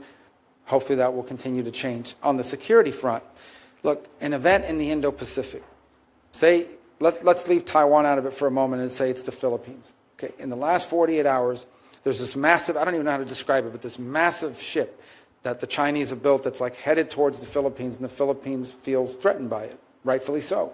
We've seen this on a daily basis with the harassment and so forth, but on a daily basis. If, God forbid, there is some miscommunication or some inadvertent conflict emerges there, and we have obligations to them, the impact that will have on the entire globe, the impact that it will have on the entire globe is enormous, and that includes Europe. So they have a selfish, vested interest in seeking for the Chinese to curb their behaviors. I would also point to the Europeans that what the Russians have done with Ukraine would not have been possible without the assistance of China, whether it's the sharing of technology or aid in evading sanctions or selling their oil in secondary markets. The Chinese have been hidden, but clear to everyone watching, partners in the Russian endeavor.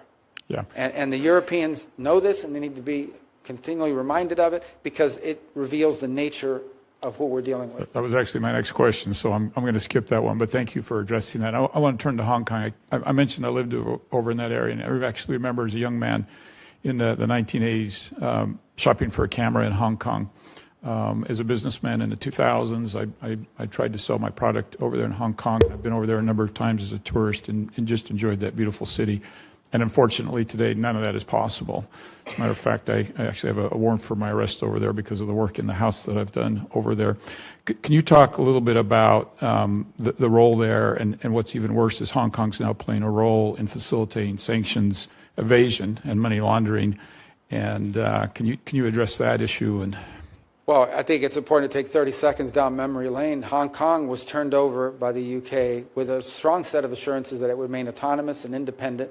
It It would be governed by the Chinese, but independent. They would have a democracy. There would be free enterprise. They would be left alone. In essence, they would, that's the promises they made. They have violated over time, they violated every promise. They basically broke the deal.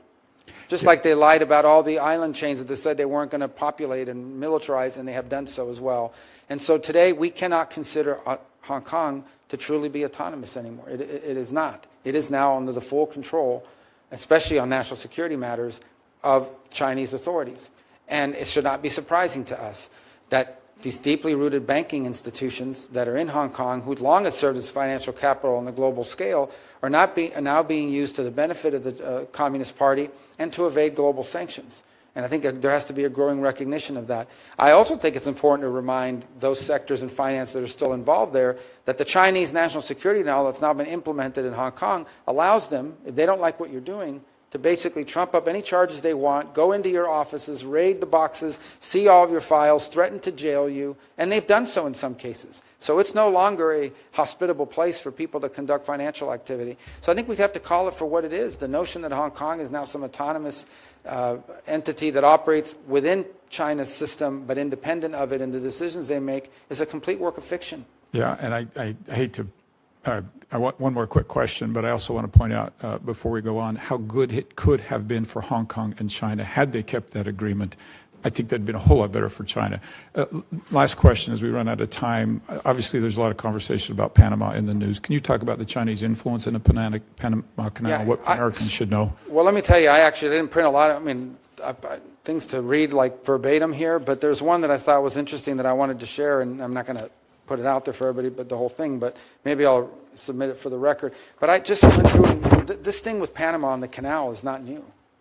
I visited there, it was 2016.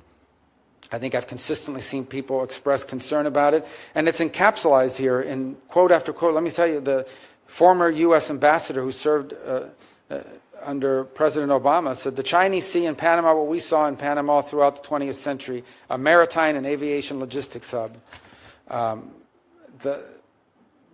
Just immediate past head of U.S. Southern Command, General Laura Richardson, said, I was just in Panama about a month ago and flying along the Panama Canal and looking at the state-owned enterprises from the People's Republic of China on each side of the Panama Canal. They look like civilian companies or state-owned enterprises that could be used for dual use and could be quickly changed over to a military capability. We see questions that were asked by the ranking member in the House China Select Committee, where he asked a witness and they agreed that in a time of conflict, China could use its presence on both ends of the canal as a choke point against the United States in a conflict situation. So the concerns about Panama have been expressed by people on both sides of the aisle for at least the entire time that I've been in the United States Senate, and they've only accelerated further. And this is a very legitimate issue that we face there. And I think I'm not prepared to answer this question because I haven't looked at the legal research behind it yet, but I'm compelled to suspect that an argument could be made that the terms under which that canal were turned over have been violated because while technically sovereignty over the canal has not been turned over to a foreign power, in reality, a foreign power today possesses, through their companies, which we know are not independent, the ability to turn the canal into a choke point in a moment of conflict, and that is a direct threat to the national interest and security of the United States, and it's particularly galling given the fact that we paid for it and that 5,000 Americans died making it. That said, Panama is a great partner on a lot of other issues, and I hope we can resolve this issue of the canal and of its security and also continue to work with them cooperatively on a host of issues we share in common, including what to do with migration. Senator, I'm out of time. Thank you so much. Thank you. And Senator Rubio, I think that you're right about doing an analysis of the turnover documents, but I think even before that, we ought to do an analysis of the original documents that went into place because they were very strong documents giving us control over a 5-mile wide on each side of the canal path and was very specific. So I think a legal analysis beginning to end is critical. Senator Schatz. Thank you, Chair. Thank you, Ranking Member. Senator Rubio, nice to see you again. Thanks for taking the time with me, and thank you for being willing to serve. I want to start with the Pacific Islands. As you know, it's an area of focus of mine, and the Indo-Pacific is look, we've been through several administrations, and they all say the same thing. They all talk about the future being in the Indo-Pacific and that it's the most important region in the world. That continues to be true. My concern is that specifically when people talk about the Indo-Pacific, they're mostly talking about China. They may be talking about other East Asian countries, but there's very little conversation about Pacific Island nations. And we've got some auspicious things happening, but we've also got some challenges in front of us. The embassy in Kiribati is stalled. The Solomon Islands, as you know, are sort of contemplating making themselves available for PRC military forces. So we passed the Compact of Free Association. It's a bit of a mixed bag. And I'd like to just hear you be a new State Department. But I think some of the things that have happened over the last 4 and even 8 years in terms of Pacific Island relationships have been good for the United States of America. So give me your theory of the case, not generally Indo-Asia-Pacific, but specifically these small island nations with whom we want stronger ties. Sure. So I think the first, obviously, is the ability to engage bilaterally with each of these individual nation states, and that opportunity is already there. I think we should continue to build on it, and it's important and bears great fruit. I think the second, and it's an open question, which I certainly want the State Department to look at, and I think policymakers on the Hill need to consider as well, is, we are dialogue partners in the Pacific Island Forum. And the question is whether we are fully utilizing that ability to be at the table in that forum. Now, that forum includes Australia and New Zealand, which are bigger than some of these, but nonetheless important elements of it. And look, I think our expectations of the forum is, and they've had some internal friction with some of the member states, about who's going to lead it and how the succession. So we hope they can work that out. But it's an existing forum, which I think could potentially, as a dialogue partner, provide us the ability to not just engage bilaterally with the individual nation states, but also collectively. And we may not agree on 100 million things, but there might be some things we can do through that forum. At a minimum, have a presence at it at a high enough level that shows our level of commitment and interest has been elevated even further, and then ultimately some real deliverables. I do think that given, again, we keep saying they're small, but they're important both because of geographic location, their presence in international forums, and I do think that whether it's the Millennium Challenge Grant, whether it's through the successor to OPIC, there are opportunities as well to leverage some private sector engagement from the American side and the U.S. side or the broader North American side on some of the, whether it's energy needs or resiliency needs or other development projects that they may have. So I think we have to explore that both bilaterally with individuals by ensuring that we have people there, but also explore whether we are fully utilizing the Pacific Island Forum as a dialogue partner to its full effect. And you know that China engages in debt trap diplomacy, which can be effective for their needs, but it's usually, people get figured out eventually. And I think one of the areas where we can provide something that there's no other country that can provide is in the resilient space. In a severe weather context, we're really the only folks that really know how to prepare for, respond to, and rebuild from disaster. So, the United States Navy has always been helpful in this context, but that's something we should continue to focus on. So, staying in the Pacific, and I'm glad you mentioned the Philippines.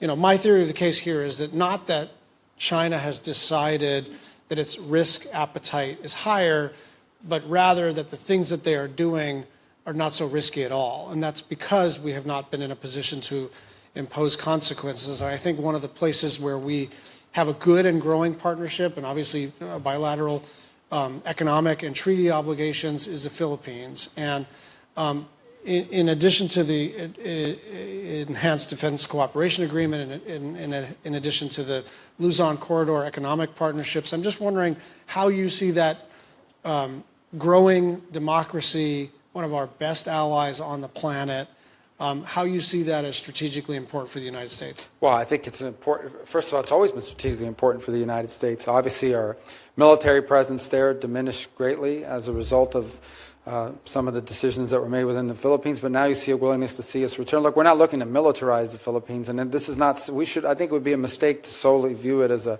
security arrangement. There are long ties between the United States and Philippines that date back to 1899 in the Spanish-American War, and so I think it's important to build on that as well. I think there are real economic opportunities that we should be exploring, and so it's one that we need to show us commitment. If I'll be frank, I think where this kind of fell off was, and I'm not getting involved in internal Filipino politics, but I'm telling you, during Duterte, it was a little tougher to work with them, and obviously there's some issue going on there internally as well. I'll leave that to their electorate and their politics to solve. So I think to the extent that over the last few years you have seen a reinvigoration of American interests, it's not simply driven by the fact that the Chinese are harassing them. It's also driven by the fact that there's been a more welcoming attitude towards our posture and our position there. And that's one that when that opportunity presents itself, we should embrace, but then we need it to show results so that it becomes enduring. In essence, when your engagement with a country leads to economic development, whether it's outbound U.S. investment in the Philippines or what have you, then that becomes enduring. Then it makes it difficult, no matter who's in charge, to walk away from the alliance, because the alliance is more than just military and a military presence. It also involves jobs and businesses and investment and economic opportunity. And we need to look for ways to emphasize that. I think it would be a mistake to simply view it as a military or defense alliance. Absolute approach on the Korean Peninsula, and I'm going to say something rather provocative. I think our North Korea policy is broken. I think it's broken on a bipartisan basis. I think CVIT is a fantasy. I think that the non-proliferation community wants to hold on to it for reasons related to other countries and non-pro priorities. But it's clear to me that it's not working. 10 years ago, you would have been laughed out of the room for suggesting that North Korea was able to develop maneuverable hypersonic warheads, solid fuel ICBMs, submarine-launched ballistic missiles. But all of that has happened. 40 launches in 2024 and more launches yesterday. So I just like you, I know you're a hawk. I know you've been a strong supporter of sanctions. I never have opposed a sanction against North Korea in my life, but I just think that we need to look at this thing realistically and say, whatever it is that we have been doing, it's not working. These guys keep getting more and more capable, and whatever sacrifices they are making internally in terms of the suffering of their people, they got the technical capacity. Like, I remember 10 years ago being told, well, they can do this, but they can't do a nuclear tip. Oh, they can range Guam, but they can't range Hawaii. Oh, they can range Hawaii, but they can't range the continent. They keep meeting and exceeding every technical mark that we think they can't make, and we are attached to a policy that is basically, it doesn't appear to be slowing them down in the least. So is there an appetite for a rethinking of this, in my view, totally failed policy? Well, I think there has to be an appetite for a very serious look at broader North Korean policies. And so I think it would be difficult for me today to come here and be the official United States position on it moving forward, because I do think, because of the factors you've just pointed to, there's some things we have to look at in a broader perspective. Now, to his credit, President Trump, and look, I'll be frank, I was one of the people that was very skeptical about it, but he sort of reached out to Kim Jong-un, walked away from negotiations twice, ultimately didn't reach something enduring, but here's what he did able to achieve in that engagement, is he stopped testing the missiles. Now, that didn't stop the development of the program, but at least it calmed the situation quite a bit. I think what you're alluding to, and I'm not saying this is going to be the policy of the United States, because that policy is set by the president, and ideally set through a process that involves a bunch of stakeholders rethinking and being creative about it. But I do think what you're pointing to is the following. You have a 40-something-year-old dictator who has to figure out how to hold on to power for the rest of his life. He views nuclear weapons as his insurance policy to stay in power. Despite it means so much to him that no amount of sanctions has deterred him from developing that capability, and, in fact, has not even kept him from having the resources to develop it. Unfortunately, recent events now also have them engaged in conflicts beyond the Korean Peninsula, in fact, providing troops and weaponry to the Russians in their effort in Ukraine. And so all of this needs to be taken in conjunction and looking at the policy and seeing what can we now do that destabilizes that situation, that lowers the risk of an inadvertent war, be it between South Korea and North Korea, maybe including Japan at this point, and ultimately the United States. What can we do to prevent a crisis without encouraging other nation states to pursue their own nuclear weapons program. That's the solution we'd like to get to. And I just didn't bring it in my folder today because we're not ready to deal, but it's important. And you got to involve the committee, and this is certainly multi-agency, multilateral. The president has to drive some of this, but I think none of this is possible without an acknowledgement of more than a decade of bipartisan failure in this space. And so if we can at least start with the premise that whatever we're doing right now is not working, we can start to work on something else. Thank you. Thank you. Thank you. Senator Cruz. Thank you, Mr. Chairman. And I got to say, boy, that sounds good, Mr. Chairman. That isn't as good as it sounds to me, Senator. Thank you. Well, congratulations, and I'm looking forward to the next 2 years working together. Thank you. And to Senator Rubio, let me say congratulations to you as well. We're going to miss you on this committee. We're going to miss you in the Senate, but you're going to do an extraordinary job at Foggy Bottom. And I will say if they capture you and tie you up in the basement, we will send a team to pull you out. As I look back over the last 4 years of the Biden-Harris administration, there are a lot of policies that have done a lot of damage. Domestic policies, economic policies, but I think all of those pale compared to the damage that has been done to national security and foreign policy over the last 4 years. Over the last 4 years, this administration has systematically undermined and abandoned our allies, and it has systematically shown weakness and appeasement to our enemies. And the consequence has been disastrous. We've gone from 4 years ago, peace and prosperity, to today a situation with wars across the globe and every enemy of America stronger when this administration came into office. I am confident the incoming administration is going to change that direction. I am confident that President Trump in the White House and you as Secretary of State are going to shift us back to where we should be, which is standing by our friends and allies and standing up to our enemies. Do you agree with that assessment? Is that what you intend to do as Secretary of State? Well, let me say first, the foreign policy of the United States will be set by the President, and my job is to advise on it and ultimately to execute. I think the President has been abundantly clear, and that is his policy is going to be driven about making America safer, stronger, and more prosperous. As I said in my opening statement, everything the State Department does, every policy, every program, every dollar it spends, every initiative it takes, has to answer three questions. Does it make us safer? Does it make us stronger?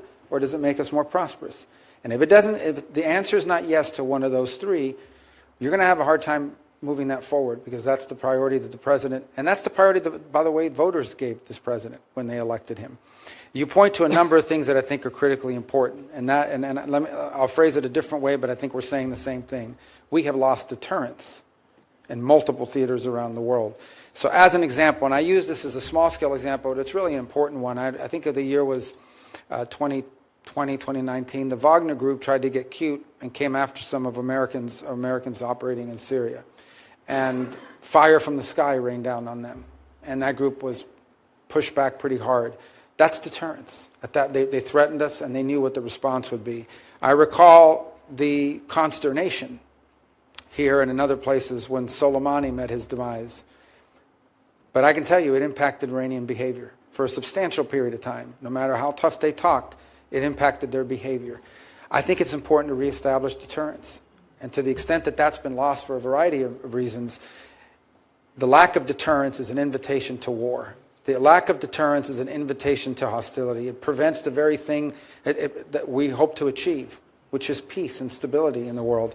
And attributed to what happened in Ukraine, an item I know is very close to you and you've worked very on, and we talked earlier today about, is energy dependence. I recall President Trump at both a NATO summit and at the United Nations, and I recall the United Nations one in particular, President Trump said Germany is entirely going to be left dependent on China, on Russia for its energy.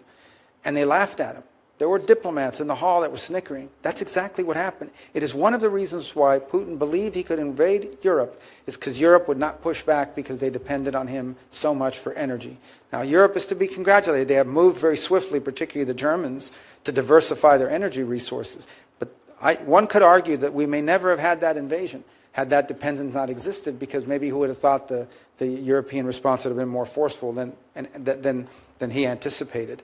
So I do think reestablishing deterrence and strength is important, because it prevents war and it gives us leverage in diplomacy, where we hope to solve 99.9% of the global disagreements. We hope to solve through diplomacy, not through armed conflict. I think that's very well said, and I want to give several specific examples. Number one, you and I are the only two Cuban-American senators. You're about to leave me as a lonely sole member of the Cuban-American caucus. Thank you for that, Marco. There's 3 Cubans. They always call it a conspiracy. So now I have no one to play dominoes with. But look, issues of Cuba, both you and I share family stories of parents who fled oppression and came here seeking. This week, the administration delisted Cuba as a state sponsor of terrorism. I think it was an absolutely shameful and reckless decision. I think it was a political decision on the way out. I think it was designed to hamstring the incoming administration. I am unequivocal that I think the Cuban government are evil communist bastards. Given your new job, I suspect you might be slightly less forceful in saying so and slightly more diplomatic, but I know you're hard on the question. But let me ask you this. Do you believe Cuba is a state sponsor of terrorism? Without a question. And I'll tell you why. Number one, the FARC, which is, elements of the FARC and the ELN for that matter in Colombia. These are narco-terrorist organizations and have been. They started out as ideological organizations and now figured out they're Marxists, but they want to make money selling cocaine. So they've done that. They have had the full support of the Cuban regime throughout their entire existence. We know that Cuba has been friendly towards Hamas and Hezbollah, openly friendly towards Hamas and Hezbollah.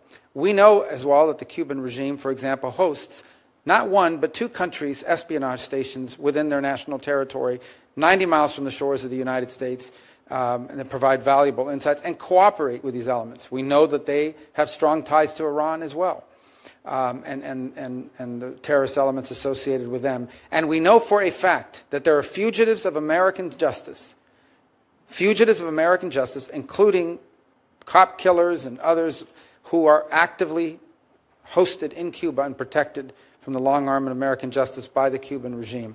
So there is zero doubt in my mind that they meet all the qualifications for being a state sponsor of terrorism. Well, it is clear you're going to be confirmed to this position. You're going to be confirmed with an overwhelming bipartisan vote. I think it is likely you'll be confirmed on January 20th, on the first day the president is sworn in. When you are confirmed, I think it is also likely, I hope on that very first day, you will reverse that determination. You may not feel prepared to make that commitment now, but is there anything you want to say on that? Well, I would just say, again, I don't want to speak ahead of the administration's these decisions. As I said, the president sets our foreign policy, and my job is to execute it. That's how our system of government works. I would just remind anyone on this recent deal with Cuba that just happened over the last 12 hours, nothing that was agreed to is irreversible or binding on the new administration. And I think people know my feelings, and I think they know what the president's feelings have been about these issues when he was president previously. And nothing that the Biden administration has agreed to in the last 12 or 18 hours binds the next administration, which starts on Monday. Good. Let's turn to Israel. In the last 4 years, this administration has been the most anti-Israel administration we have ever seen. They have systematically undermined the government of Israel, particularly at a time of war. The Biden State Department secretly asked nations to suspend anti-terrorism sanctions so they could pour unaccountable hundreds of millions of dollars into the Hamas-controlled Gaza Strip. They refused to implement mandatory congressional sanctions against Hamas terrorists for using human shields. They made incredible efforts to secretly circumvent mandatory congressional pay to slay. Even after October 7th, they secretly poured millions and even cash from American taxpayers into Hamas-controlled areas. Meanwhile, they secretly implemented boycotts of Jews living in Judea and Samaria through the Development Finance Corporation and binational science and technology foundations. They secretly manufactured files used to impose crippling financial sanctions on Israeli Jews and refused to provide those files to members of Congress. Those sanctions were renewed just yesterday. I have every confidence that President Trump and you will reverse these policies broadly and specifically, but I'd like to ask you about some of them quickly. Can you commit to ending anti-terrorism sanctions waivers related to Palestinian terrorism and implementing sanctions against those terrorists? Yes. Can you commit to ending discriminatory policies, including Biden administration's secret boycott policies against Jews in Judea and Samaria? Yes. And can you commit to reversing the discriminatory sanctions against Jews living in Judea and Samaria? Again, yes. I think that the policy of, again, without speaking out of turn, I'm confident in saying that President Trump's administration will continue to be perhaps the most pro-Israel administration in American history. And the final question, you and I talked at great length about the 1944 water treaty with Mexico. Mexico is in violation of that treaty. It is doing enormous damage to South Texas. Farmers and ranchers there are experiencing drought. As the Secretary of State, tell me what the State Department can do to encourage and incentivize Mexico to comply with the treaty and provide the water that they are obligated to provide to the people of South Texas. I think raise it in every engagement. We will be engaged with Mexican partners. We have to engage with the Mexican government, and it's important to elevate it and raise it at every one of those engagements. And I don't just mean like sending a letter or somebody sending an email or just mentioning it. I'm saying making it a priority, and it's a priority not just because it matters to Texas. It's a priority because these international agreements and arrangements only work if they're complied with. And if they're not complied with, and it becomes habitual, other nations believe they can begin to violate them as well. It undermines this entire commitment to multilateral agreements and so forth. And I think it's in the crevices of those agreements, whether they've been in place for a long time and no one's paying attention anymore, or it just doesn't matter enough and you ignore it because you don't want to destabilize the rest of your relationship, but it encourages it to happen more and more. It is not the only irritant we have in our bilateral relationship with them and in our agreements. I imagine they have some with us as well. But it's one that needs to be prioritized and raised consistently as a priority, not just as an asterisk or a footnote. Thank you, and you're going to do great. Thank you. Thank you, Senator Cruz. Senator Duckworth. Thank you, Mr. Chairman. I just want to say, Senator Rubio, I want to start off by noting for the record that when I first got to the Senate and I was in my first year and you just run for president, and I didn't think you would know who I was. I was pregnant with my daughter and trying to change Senate rules so that I could bring her onto the floor so I could do my job and vote, because I can't come through the normal back door to vote because there's stairs there and it's not accessible for wheelchairs. And I remember in the middle of that battle, rolling through the Senate floor to vote, and I heard, "Tammy Duckworth," from across the Senate chambers, and you came running down from the top back of the Senate chambers to tell me, "I'm with you, I will support you, you have the right to vote, and I will support you being able to bring your daughter, your child onto the floor when she's born." And I want to thank you for that kindness, because you did speak to your leadership about it. And it was a moment of true bipartisanship, but also as parents and as someone who was new to the Senate, I was extremely grateful to you for that kindness. I think what I exactly said is, what's the big deal? This place is already full of babies. Exactly.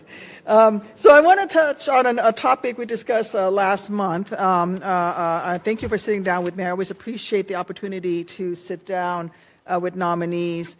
I appreciate also your earlier response to Senator McCormick about Americans detained abroad and your commitment to tackling this head on. As you and I also discussed last month, I appreciate your attention and commitment to addressing the case of Illinoisans in particular that we discussed as well. Thank you for that. Another topic, you already touched on some of the issues in the Indo-Pacific, particularly around the PRC and the DPRK, but I'd like to dive back into the issue of ASEAN and the ASEAN nations. Since coming to the Senate, I make a point of visiting Southeast Asia annually to reinforce our friends and partners there, and those that we want to become our friends and partners there, that the United States, and particularly those of us in the Senate, care deeply about these long-standing historic relationships and making sure that those relationships live up to their potential. And as you know, respect for ASEAN centrality has been a core part of our foreign policy in that region. In fact, the first Trump administration's Indo-Pacific strategy correctly emphasized ASEAN centrality as an important principle. Unfortunately, not all of President Trump's nominees this time seems to grasp the importance or in fact know what ASEAN is.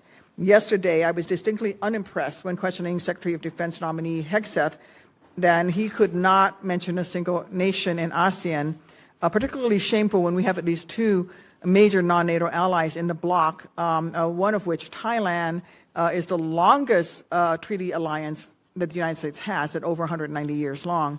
What can you share with us today about how you would approach ASEAN as a whole and with individual member states to capitalize on some of the key opportunities and challenges facing the region? I know you've spoken about the Philippines, but can you build on that? Sure. ASEAN, the first thing is, the group's utility begins by the fact that through its 10 members, they've also, I believe, have 5 or maybe it's 6 free trade agreements now with neighboring countries as well. Look, though we have to be very pragmatic in our approach and how we prioritize it. I think the group will always struggle to coordinate unanimity on the issue of their relationship with China. Okay, if you look at the continental, Laos, Myanmar, Cambodia, because of their geographic presence, because of history, they lean a little bit more in the Chinese direction, and other countries do not. I think it would be a mistake for us to sort of make it as a condition of our engagement with ASEAN to say, you must pick a side and you must pick a side now. Are you with them or are you with us? I think what I can safely say is that the overwhelming and vast majority of the nation states in ASEAN, if not maybe all, do not want to live in a region in which China is the predominant power and they are viewed as tributary states to Beijing, and welcome U.S. engagement in the region as both an economic and defense counterweight. And so I think we need to view this as, it would be a mistake to go in with sort of a Cold War mentality of pick a side and pick a side now. I think the broader approach is to say they have a vested interest in us being involved. We have a vested interest as an Indo-Pacific nation in involving ourselves through this forum and finding opportunities, both holistically through the 10 nations and individually through whatever bilateral opportunities present itself. Earlier, you may not have been here, but I was asked a question about Thailand, and there is a group of Uyghurs that are in Thailand that they're saying may be deported. And I said, this is one of our strongest, longest relationships in the region, and maybe one of the longest and strongest in the world. And that's where these relationships really come to bear, not to browbeat them in a public forum, but through strong diplomacy and using the benefit of that relationship to go to Thailand and see if we can't get them to not deport these of Chinese authorities, knowing the atrocities that have been committed. So that's a value added to this relationship. That is a bilateral relationship we have with Thailand. It's not the one we're going to have with every country in the region, but I do think the forum serves as a useful platform for us to be able to engage the region and individually these countries. So you would agree with what the first Trump administration emphasized, which is that ASEAN centrality. And I think this is something that the new ASEAN chair, Malaysia, under Prime Minister Anwar Ibrahim, is saying with the Mandani concept, which is growing that cohesion within ASEAN itself and in dealing with the organization while we continue to pursue those bilateral relationships. But the stronger ASEAN can be cohesively as a unit, allows them to better deal with countries like Myanmar, for example, and allows us to better have those relations with them, and also for them cohesively to try to stand up to outside forces. One of the things that I think, and I think you saw this in the first Trump term, and we'll probably see again, is to the extent you see production sort of moving from China to other countries, some of these countries stand to benefit from that, assuming they themselves are not the target of some tariff or what have you. But I think there are benefits there in that regard. I would imagine that there are also some concerns they would share with us about maybe some of our other policies, economic or otherwise. But I do think it's an opportunity that provides some real economic development benefit opportunities for a number of the countries in ASEAN. We would hope all of them, but certainly some more than others because of alignment of interests. What I do think is we have to be realistic, and I just want to reiterate this because I think sometimes we go into these things viewing them with the lens of NATO or something else. The key component to understand is we are probably never going to have sort of a overwhelming majority consensus on the role China is going to play. But I do think you could argue that the vast majority of countries in this forum, if not all, do not want to live in a region in which China is the predominant, overwhelming power, and they all are viewed as sort of tributary states. They are not interested in that, and they view the United States as a very logical and welcome economic and defense counterweight to that. Yeah. And I do think that even the mainland ASEAN nations that, as you, in your words, are lean more towards China, have suffered. If you look at what happens with water, we talked a lot about Mexico and water into Texas, but also with the Mekong River in ASEAN with the 10 dams that China has built upriver is now affecting water and also arable lands further down the river. And initiatives like the Two Rivers Initiative, which marries the Mississippi River, which is 2/3 of the border of my home state, along with the Mekong River, is a way for us to build some of these relationships and bring in American expertise. A different place where we can also provide expertise is international disability rights. We have been working with ASEAN on developing disability rights and a cohesive approach to it in ASEAN. But I think on an international scale, whether it's ASEAN or Ukraine as they rebuild, I do think that disability awareness, rebuilding Ukraine to become more accessible, promoting disability rights around the world is something that is a way that we can engage with the rest of the world as well. Love to hear from you. And I say this commitment to disability rights around the world. And I say this, sadly, it's going to be of critical importance to nations that are emerging from conflict, where we know modern conflict, people are injured in ways that are now survivable, but leave them for the rest of their lives with permanent disability. And so I think it's going to be, in the case, from a very practical perspective, in the case of Ukraine, it's going to be valuable because there are people that have been injured in that conflict that for the rest of their lives are going to have to deal with that, and it's conducive. The other thing we've discussed is our diplomatic facilities around the world and whether they are, and understand that the number one job, the reason why we have embassies and consulates, yes, we represent U.S. interests in that country, but its number one obligation is to support Americans. If you lose your passport, if God forbid you go to jail, whatever it may be, that we have a presence there that can support Americans abroad. And it was stunning for me in our conversation to learn that there are a number of these locations around the world that are not accessible to Americans with disabilities that needed to access them. So it's something that we would have to look, we'd be interested in looking at as well to make sure that just from our core obligation, we're able to fulfill it. And also it keeps many of your own staff members who may have disabilities from serving in some of these overseas missions. As you said, highly trained, well-qualified regional experts, subject matter experts may not be able to serve in some of these embassies where they can't it's not accessible for them. So I thank you for bringing that up. And I will yield back my 9 seconds, Mr. Chairman. Oh, thank you so much. You're welcome. So generous. Thank you. Great. Thank you very much, Senator Duckworth. Those are important points. Last but not least, welcome back, Senator Lee, to the committee, and appreciate you've had your work cut out for you today in your new role as chairman of your committee. But the floor is yours. Thank you. Thank you, Mr. Chairman. And thank you, Senator Rubio, for your willingness to serve in this position. I'm going to make a bold prediction and say that you are likely to be confirmed. That's my prediction. I can't speak for others, but I believe that nonetheless, and it's a bittersweet moment. I'm back on the committee after 12 years of being away from it. You and I came to this committee and to the Senate at the same time, both in our late 30s, the youngest members of the Senate at the time, although you have me by exactly 7 days, 7 days older. Notwithstanding the fact that you were the older between us, you've got all of your hair, and it's not a single gray hair in there. But I've deeply enjoyed working with you as a colleague and getting to know you as a friend. We have kids that are about the same age, and I've watched yours grow, and it's just been a delight getting to know you, Jeanette, and your kids, and I hope that'll continue. But I'll miss having you here, not only as my Spanish teacher, not only as my source of Bible insights and my source of comedic material, but also for your great insights on foreign policy, domestic policy, and everything else we do here. You've just been great to work with, and you will be missed in the very likely event that you are confirmed. Let's talk first about the Western Hemisphere, an issue that I know is near and dear to your heart and mine. And we'll start with the Panama Canal. President Trump has recently talked a little bit about the fact that there are some questions arising about the status of the Panama Canal.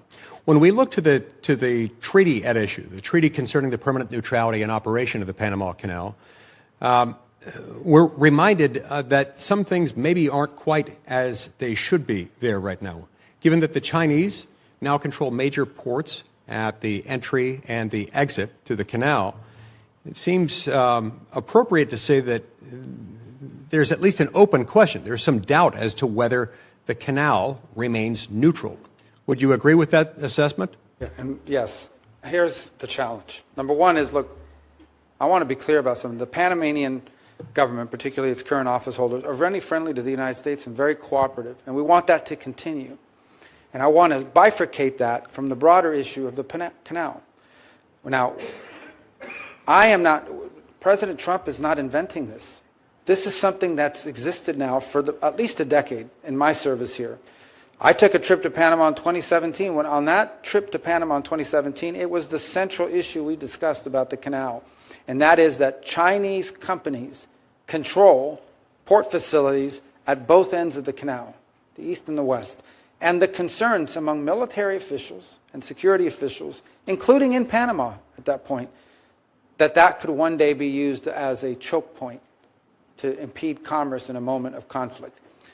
That's going back to that. But before you got here, and I don't want to have to dig through this folder to find it again, but basically cited that how the immediate past head of Southern Command, just retired General Richardson, said she flew over the canal, looked down and saw those Chinese port facilities and said, those look like dual-use facilities that in a moment of conflict could be weaponized against us. The bipartisan China Commission over in the House last year had testimony and hearings on this issue, and members of both parties expressed concern. The former ambassador to Panama that served under President Obama has expressed those concerns. This is a legitimate issue that needs to be confronted. The second point is the one you touched upon, and that is, look, could an argument be made? And I'm not prepared to answer it yet because it's something we're going to have to study very carefully, but I think I have an inkling of I know where this is going to head. Can an argument be made that the Chinese basically have effective control of the canal anytime they want? Because if they order a Chinese company that controls the ports to shut it down or impede our transit, they will have to do so. There is no independent Chinese companies. They all exist because they've been identified as national champions. They're supported by the Chinese government, and if you don't do what they want, they find a new CEO and you end up being replaced and removed. So they're on the complete control of their government. This is a legitimate question, and one that Senator Risch had some insight as well. He mentioned that in passing, that needs to be looked at. This is not a joke. The Panama Canal issue is a very serious one. And so the mere potentiality of that, the ability to exercise that control, even until such time as they do it, as they do shut it down, is a concern, is it not? Well, I listened 48 hours ago to FBI Director Wray in one of his exit interviews he gave to the press, and he said the Chinese are embedded in our utilities and critical infrastructure. Now, he didn't say every single day they're shutting off the power in the United States. He said that if there's a conflict, they're embedded and they could shut off the power in key places. We've all identified that as a threat. The fact that you can do it, you don't have to do it every day. No one's claiming that the Chinese are shutting down the canal every day. What the claim is, the very legitimate concern is, that if these companies control both ends of that canal in a time of conflict and the Chinese tell them, shut it down and don't let the U.S. go through there, we got a big problem, a big economic problem and a big national security and defense problem. The ability to do it alone is a threat. We shouldn't ignore it. It isn't a joke. It's a legitimate issue, and it needs to be solved. Excellent. And that feeds right into the next thing I wanted to ask you about, which involves areas of dual-use capabilities throughout the Western Hemisphere. Ports, infrastructure, critical minerals, and so forth. We've had policies from the Biden administration involving the supercilious use of untargeted foreign aid and sort of cultural coercion in order to persuade them to, or in an effort to coerce some of these countries to adopt policies that are contrary to their established cultural norms, abortion rights, LGBT policies and curriculum, and so forth. That probably hasn't helped in this conflict, in this still somewhat soft conflict in which many of these countries are opening their doors to China. I can't imagine that will have helped. How will your approach to Chinese incursion in the Western Hemisphere be different from those of the current administration?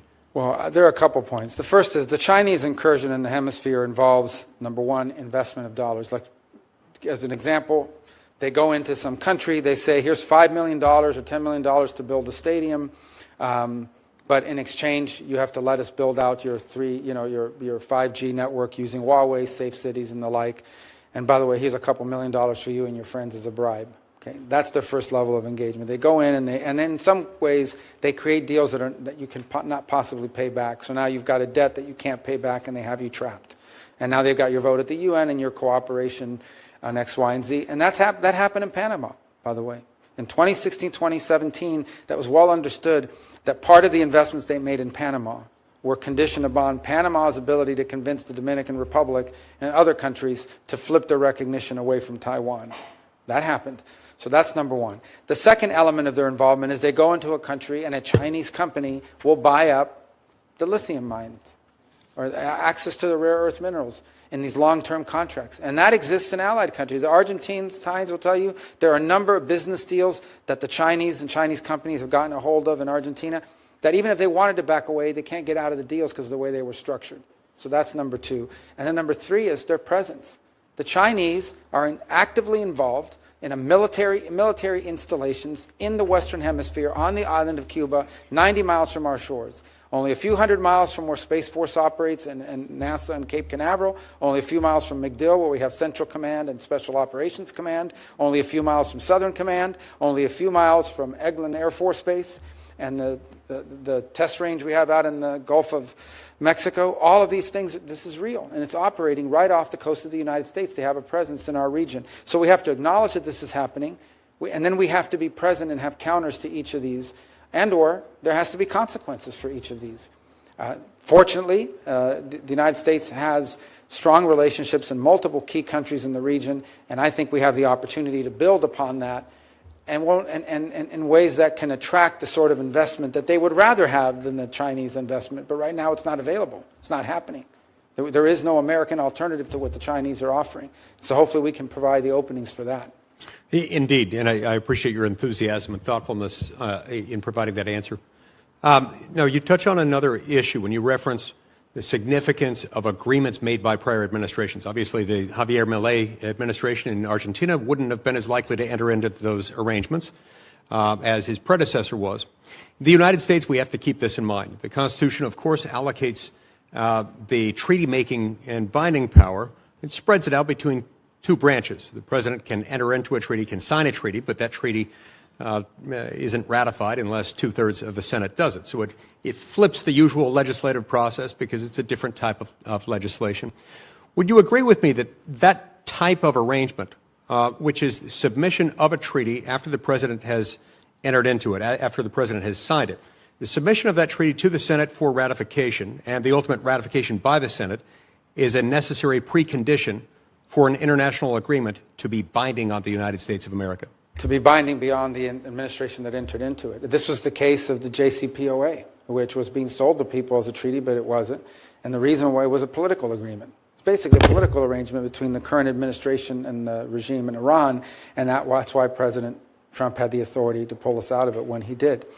I think what's important to understand about treaties in general, and we talked about treaties here today with Mexico. There are a number of other treaties that people may not be aware of. Every treaty, by definition, okay, is a surrender of sovereignty at some level as a nation.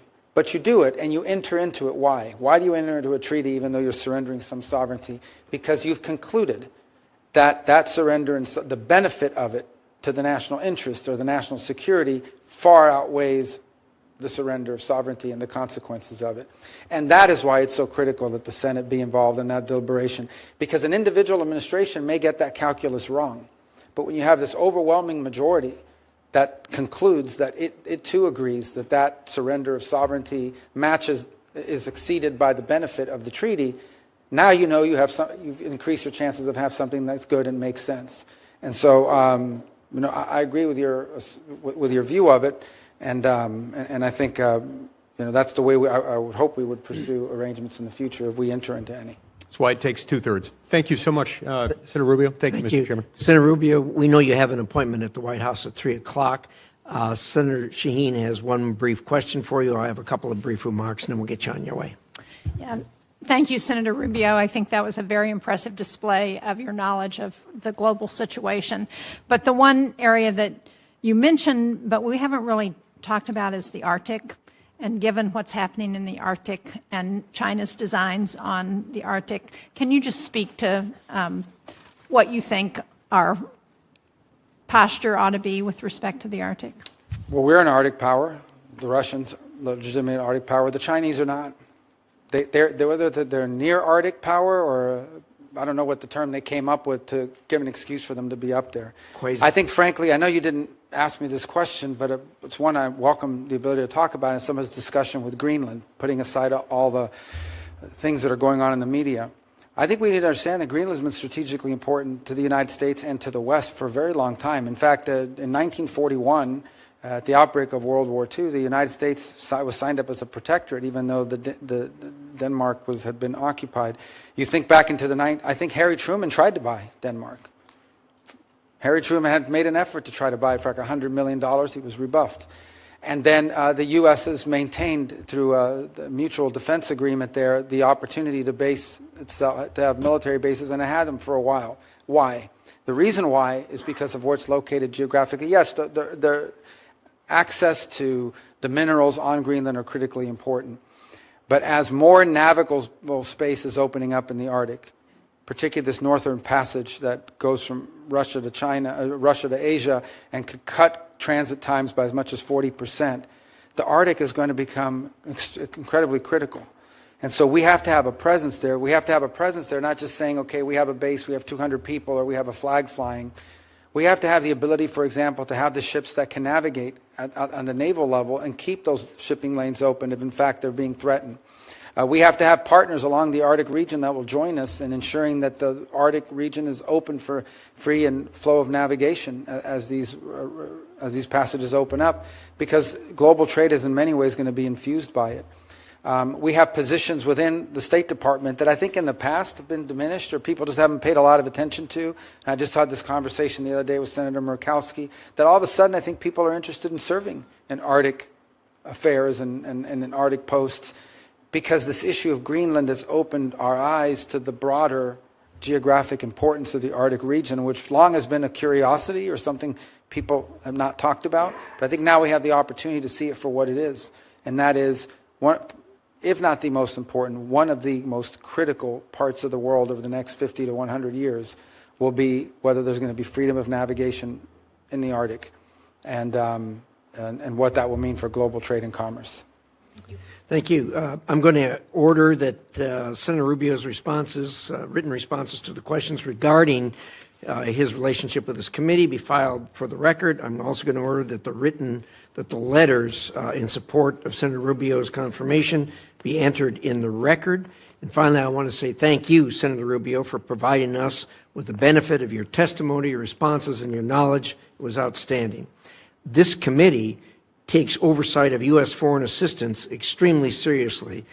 You know well that transparency and accountability are paramount. To that end, I want to flag for you my work with the Office of the Inspector General on the State Department's Bureau for Global Health, Security, and Diplomacy, PEPFAR, and the Biden administration's failure to uphold long-standing United States laws protecting life in global health assistance. In addition to my request for an investigation, I've been holding over $1 billion in U.S. foreign assistance since September of last year, and will continue to do so until I can be sure that not one single American tax dollar will be used to perform or promote abortions overseas, as that is required by U.S. law. I look forward to working with you on this, in addition to the many issues that we discussed here today. Finally, I will note for the information of members of the committee that the record will remain open until tomorrow, Thursday, January 16th at 1 p.m. For members to submit questions for the record. Thank you. God bless you. We wish you well. Committee is adjourned.